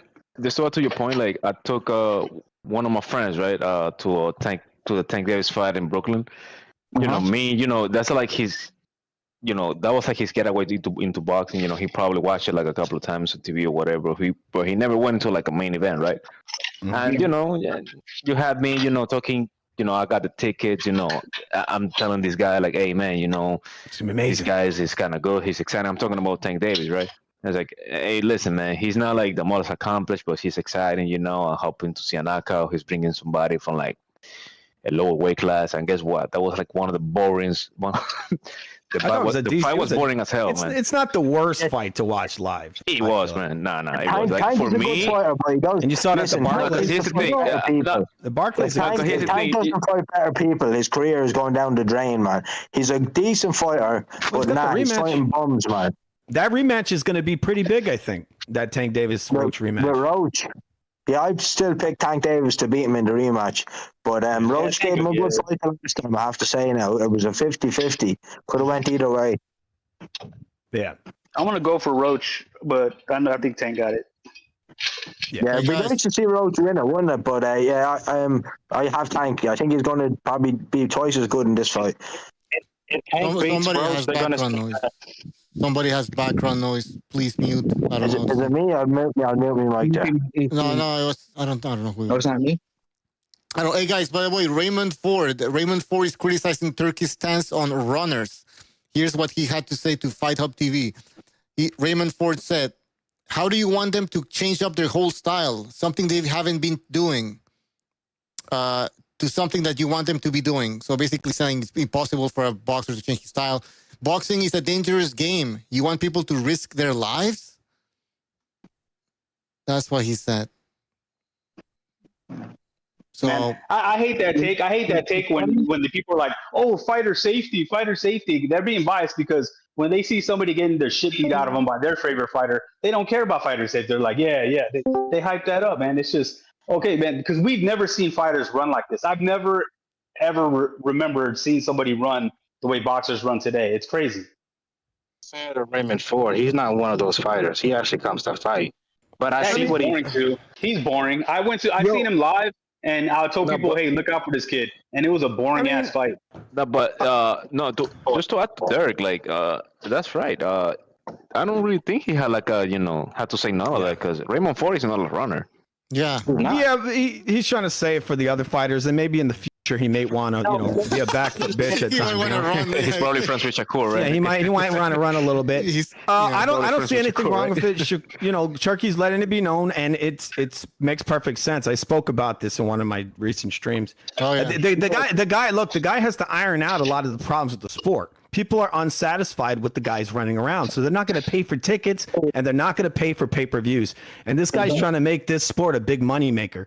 So he's warning them. He's warning them ahead of time. Why would a boxer feel offended unless he really believes he's running? I don't know. Yeah, because he took that shoe and he put that shit on. That's exactly. What he did. Let me get some shit off.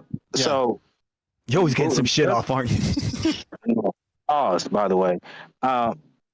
Turkey should have been more specific. He should have said. Yes. Pause. Turkey should have been more specific. Like, if you come in to survive and not win, we need to outlaw that. But if you're just boxing normally, like, Sugar Ray Leonard versus Duran 2, or even what Devin Haney did against even what Devin Haney did against Regis, or what Hitchens just did against Kambosos in the first half, where he was just using his jab, moving, but he was still scoring points. Oh, that's different. That's not what they're talking about. No, he's not talking about that. Yeah, he's talking about that. Dirk, nobody's confused. Nobody's confused. I can guarantee you that. Nobody's confused. I'm just making sure. He's talking about Shakur Stevenson versus De Los Santos, that kind of shit. That's what he's talking about. Floyd Mayweather versus Chino Maidana, that kind of shit. We've had a rash of them. If you think about it, Canelo is the superstar, right? Lately, he's had 2 fights like that. Charlo ran for dear life. It was boring. Then he had the last guy that ran for dear life. That was boring. That was on the biggest stage because he's the cash cow.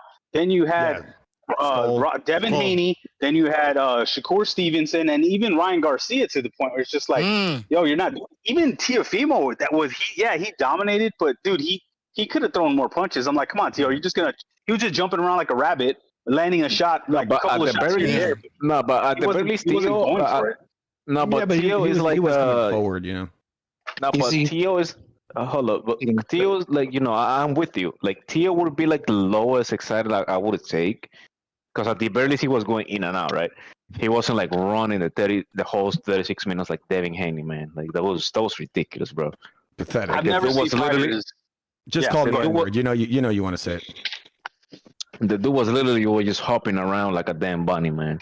Listen, I'm all into boxing. I get it. Like, you can box on the back foot, like that. He's not referring about that, man. He's referring about like literally running. Yeah, like you fighting on the back foot is not running. Okay. Well, you running away for like a whole minute and then throwing one little tap and then running again. That's not. No, I got you. But let's say like you're boxing actually on the back foot, like you throwing punches as you're going forward. Not like you're jumping around and you eventually throw a jab. Yeah, you don't do what Crawford did versus Madrimov. Yeah, that's running. God. No. I would say Crawford against Postol. He did it versus Madrimov as well. He was running around, circle right, circle left, run away some more, circle left. It wasn't as bad as the Postol fight. Yeah, he did a lot. It wasn't as bad, man. Postol's bad. There's a lot of that stuff. To me, Postol has like no fucking excuses. Like that's like the worst. That's not even a puncher. You're running from this guy. He was tall. He was big. He's scary. Dude, and I remember, man, that was like big. Dude, and I remember that was his big chance, man. Yeah. First pay-per-view. They put him on pay-per-view. He sold out the arena. Yep. They put like a nice, decent undercard. Like, nah, man, everything was going for this guy, and he shit the bed. Yep. There was another. He posted out a nice rabbit punch. I'll give him that. There was another high-profile fight where the guy was running. But it doesn't get much attention. Virgil Ortiz and Madrimov. The only thing is Virgil really pressed the gas on him. No, but here's the thing, man. He was running too. No, but here's the thing. At least there was engagement. They were engaged. Yeah, but that's because of Madrimov ran. Completely. He ran. It wasn't 50-50. It was all on Virgil. Yeah, but I get you. He ran on his ass, but this guy was running everywhere in that fight. He was running, but at least you saw back and forth. Like I can go right now to you. Not even at the very end, man. Like it became a barn burner at the end. Dude, we can go and watch that fight right now, man. And it's action every single round. The Madrimov is run. He's not even running. He's trying to run, but Berger always catches his ass. He's cutting him off, yeah. But he was on his bike, man, big time. There's a difference. Hold on. There is a difference that you on your bike from the beginning, Bill, or I put you on your bike. There's a difference. Yes. I like people getting. I like when people, let's say like two fighters are fighting. There's one that put the other one on their bikes. Like I like that shit. Like there's nothing wrong with that. But again, if you're running like Devin Haney, as soon as a bell ring, and you're running for 36 fucking minutes, not throwing a single fucking punch. Hell no. Again, at the very least, that fight has some engagement, man. And we can go and watch that fight again. I think we did it in, I don't remember which streams. I think it was Overs, but we watched like the entire fight, man. It was no complaints. And the Turkey also said that he insists that he doesn't want brawlers, just fighters who engage rather than flee. So he's being reasonable. Yeah. He's being reasonable. Yeah. He's not within the rules. The thing is, in the rules, you're not supposed to run your ass off. That's how you lose rounds. They're giving these guys rounds and running. It's like, what? The thing is, people are taking this like to the extremes. Like, oh, you could just focus on your back. Like, he's not saying that. You fucking idiot. Like, English is not his first language. You know it, right? Like, yeah, but it's obvious. No, but we get the point. Like, it's yeah. No, but yeah. Some people are gonna. Oh no, you guys don't understand. He wants brawlers. No, he never said he wants a bunch of brawlers. He doesn't want Arturo Gatti, Mickey Ward every single time. You know what happens, Bucho? They're running. Yeah. You know what happens, Bucho, is like a lot of people has like this, you know, I don't try to offend anybody, but a lot of people have like these little low understanding of things. Retardation. So, yeah. So like, as soon as they hear something, let's say like, you know, mayonnaise, they only hear the word mayonnaise, and in their mind, they already make the rest of the sandwich. You know what I mean? What? Yeah, exactly. Yeah, exactly. Autistic. That's yeah. Okay, all you gotta do. Comments autism. There's no wrong. All you gotta do is have them watch Trinidad De La Hoya. When you see De La Hoya moving, boxing, pumping the jab, he'll stop on a dime and throw a combo. He did that for like the first 8 rounds, but in the last 4 rounds, he literally ran. That's De La Hoya even admitted that he ran because he thought he won all the rounds and they told him to run. So that is running. I don't think he won all the rounds. I thought this was a close fight. That's why he fucked up. But here's the thing. I think De La Hoya won, but he gave it away. You know? I watched it again. I thought he lost. I think he lost. He ran a little bit. Yeah, he's running the whole fight, really. Hell no. The first half he was on the back. He was on the back foot the whole fight. He was. He just threw less punches towards the end. That was the thing. He ran. Yeah, I thought he lost. I saw it again at the end. Literally running. Yeah. Towards the limit, like the last round. Hold on. Go watch the interview that Trinidad had, like, you know, talking about that fight, and you want to hear. He himself, he was telling that. No, man, my ears were buzzing for like 5 straight rounds. Like, Oscar was hitting this dude hard, man. Yeah, the thing is, they were going back. Trinidad, man, at 147, 154, you don't want to knock this guy out. Hell no. And the thing is, you know, there was like the best 2 left hooks in that from that generation. You know, at that time, yeah, definitely. Like, you're not gonna be so keen to You're not gonna be so keen to like just to trade left hooks with this demon. Hell no. Mm-hmm. And I remember up to like the 8th or 7th round, I remember Oscar was boxing his ears off, and I think they tried like left hooks, and I remember Trinidad caught him, boom, and that from there, I think De La Hoya was like, nah, I think I have this fight in the bag, man. Like, fuck it, I'm cashing out. That whole thing that wasn't smart, because when you watch the fight, it was very close. No, because bro, like some of the things that I do, me personally, I like to watch like the interviews and things like that, like right after, like, you know, they retire, because they, you know, they're a little old and they're more honest. But that was 2 guys in their prime. That just shows you the level of what boxing was back then compared to now. These were like 2 undefeated. Dude, even they were like the top guys at welterweight, right? Listen, man, Oscar De La Hoya was a pretty boy, and he was like the toughest guy around. Like, he was a pretty boy. Yeah. No, but and that's the thing. And look at the other fight that they just showed the anniversary of. The anniversary just came out, and Top Rank was putting out Mosley versus De La Hoya 1. Man, that fight was a badass fight. They were trading, man. Not afraid. And Oscar was coming off a loss, and he said, "Fuck it, I'm gonna take a tough fight." He didn't sit there. Oh, I need to get raw. I need to go get. You know what? He had a fight before that. He had a fight before that, but but you know what's beautiful, man? You know what's beautiful? These motherfuckers. Hold on. Thankfully, you mentioned that fight, bro, because a lot of people be saying like, "Oh no, when was the last time somebody came up from 2 weight classes?" Yeah, mostly. He did it twice. Yeah. I really should eat soon, but I wonder if I should bring you in. Somebody needs to mute. Oh, it's not Madrasas. He's never. All right. The madrazo's watching a novela right now. Yeah. But no, the De La Hoya Mosley, both guys were trading. They weren't on the back foot, playing it safe, trying to go to a 12th round, not risking anything. They went at it. Yeah, and for the same era, Fernando Vargas, when he fought Ike Corte, he fought who did he fight leading up to Trinidad? He fought Ike Corte, and he fought like 3 monsters in a row, like within a year. Winky Wright. It was crazy. Winky Wright, yeah. He fought Yuri Boy Campas. Yeah, before that. Crazy, man. Yeah, he was 21 years old. It's crazy. Like, that's the thing. Like, that's a lot of these new boxing fans, when you're arguing with them, they probably didn't see that era. So they're. But Trinidad, look at Trinidad. He fights De La Hoya, moves up in weight, goes for a title against David Reed, then has a tune-up, then fights Vargas for a title, unifies, moves up in weight, fights for another title against Joppy, then fights Bernard Hopkins. It's like he was on a run. Everybody was already talking about Trinidad against Roy Jones at that point. He was like, after he beats Hopkins, he's moving up again. And they eventually fought, right? But yeah, but way past it, way past. Yeah, it. so but that was the thing. No, imagine Boots Ennis on a run or something. That's what he should be doing. They're trying to do. But we know he's not gonna. He's gonna have a tune-up fight at 154, and then another tune-up. And then he's gonna look around and see who can that's what's gonna happen. So Bucho, that little spiel that you did, that you gave us about Trinidad, just that little thing, man. That's a Hall of Fame career right there. Yeah. In a span of 2 years, 99, 2000.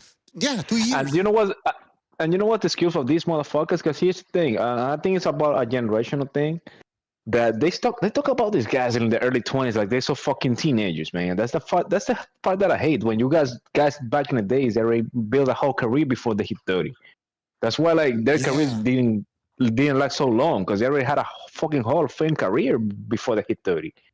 Like everything was just like, like the cherry on top. And it's also because of the whole promotional war. Because remember when PBC was coming out, they had the war chest. They were overpaying fighters on purpose just to get them to cross over. Then Eddie got his war chest. He started overpaying guys like Devin and Boo Boo just to try to compete with Al Heyman. And then even Top Rank to a degree was overpaying Bud and those other guys. So that's another part of the problem. Overpaying these guys, they think they're already the shit. You know what I mean? When they haven't really done it. Right. Absolutely. And now Turkey is, as much as I like Turkey, he's kind of making the same mistake of giving these guys too much money when they didn't deserve it yet. But I get it. He's trying to get them to his side because he's starting a new promotion. But that's where this is bad, man. Every time something new starts, they're going to overpay fighters, and it's going to get to their head because they're trying to get them all over to their stable. I mean, also, I think I don't really think he cares about, like, blowing a lot of money, because I don't really think he have made a single penny just yet. He's losing money, bro. No, yeah, but that's what I'm trying to say. Like, I don't really think he cares about like the profit. I think he cares more about like like the quote unquote the health of the sport. Because the thing is, man, like you're not gonna be. Because the thing is, man, boxing outside of Turk, man, people don't want to hear this, but it was dying, man. It was dying. These guys didn't want to fight each other. Heavyweight was dying, and I mean, boxing, you can't kill it. You can't kill it, but you can't save it. The way Malaria you can kill it. No, you're right. You can kill it, but it can go to like a really, really long run. Like when Klitschko was like the heavyweight champ. Remember, like that's how like these little divas came up. Because the heavyweight division was a strain. And if you see now, all those exciting fights, it's not because it's Raymond Ford against like Nick Ball or some shit. Even though that was a great fight, good fight, but it's because more heavyweights are involved. The 5 against 5, the Joshua fights, the Dubois against Joshua, which was like borderline 100,000 people in the stadium. That was fucking crazy. Well, yeah, so that's another issue. It's not really an issue. It's just one of those things that's happening in. And I think, man, there's foreigners taking over, so they're harder to sell in America because they're Eastern Europeans. And again, I don't really think like quote unquote like foreigners been taking over. I mean, like took over completely. I think it's just the lack of not even exposure. It's just a lack of things happening in America, man. Everybody just wants to be a bitch. That and like we don't have many heavyweights either. Like we only have Jerry Anderson, Richard Torres, and things like that. While the UK have like the UK and European countries. Hell, even China have like better heavyweights than us. Yeah, I don't know if you watch the NBA, but even the NBA, their Europeans are taking over. Like, no, yeah, I watch the NBA. Everybody is saying it like, oh, the NBA is dying in America. I'm like, it might be dying in America, but it's making more money than ever because it's global now. No, but the difference is, Europe, everybody. So it's same with boxing. Like now you got somebody posted a picture. It was Lomachenko, Triple G, Usyk. It showed all the Bivol, Beterbiev. It shows all these Eastern Europeans that have kind of like been names recently, and that's where the sport's going because like our fighters aren't the toughest guys.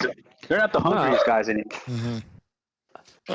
Hey guys, so that's we're gonna end the show. It's been almost 3 hours. That went by pretty quickly, but all right. See you guys. Thanks for joining the show. All right. We'll see you. Fucking what? Gotta go. All right, everybody on YouTube. I hope you enjoyed this. Almost 3 hours. I thought it was less than that. Time passed really by fast. All right, so stay tuned for the next show. I guess Friday, but I don't know if it's gonna be an open lines. It's gonna probably be a panel show, controlled panel. Let's call it. I have a topic. I don't want to tell you what the topic is right now because that could change, but it's going to be a show on a specific topic. I'm going to ask a very important question. We're going to take phone calls and we're going to read your comments in the chat. So stay tuned for that. Take care. Hit the like.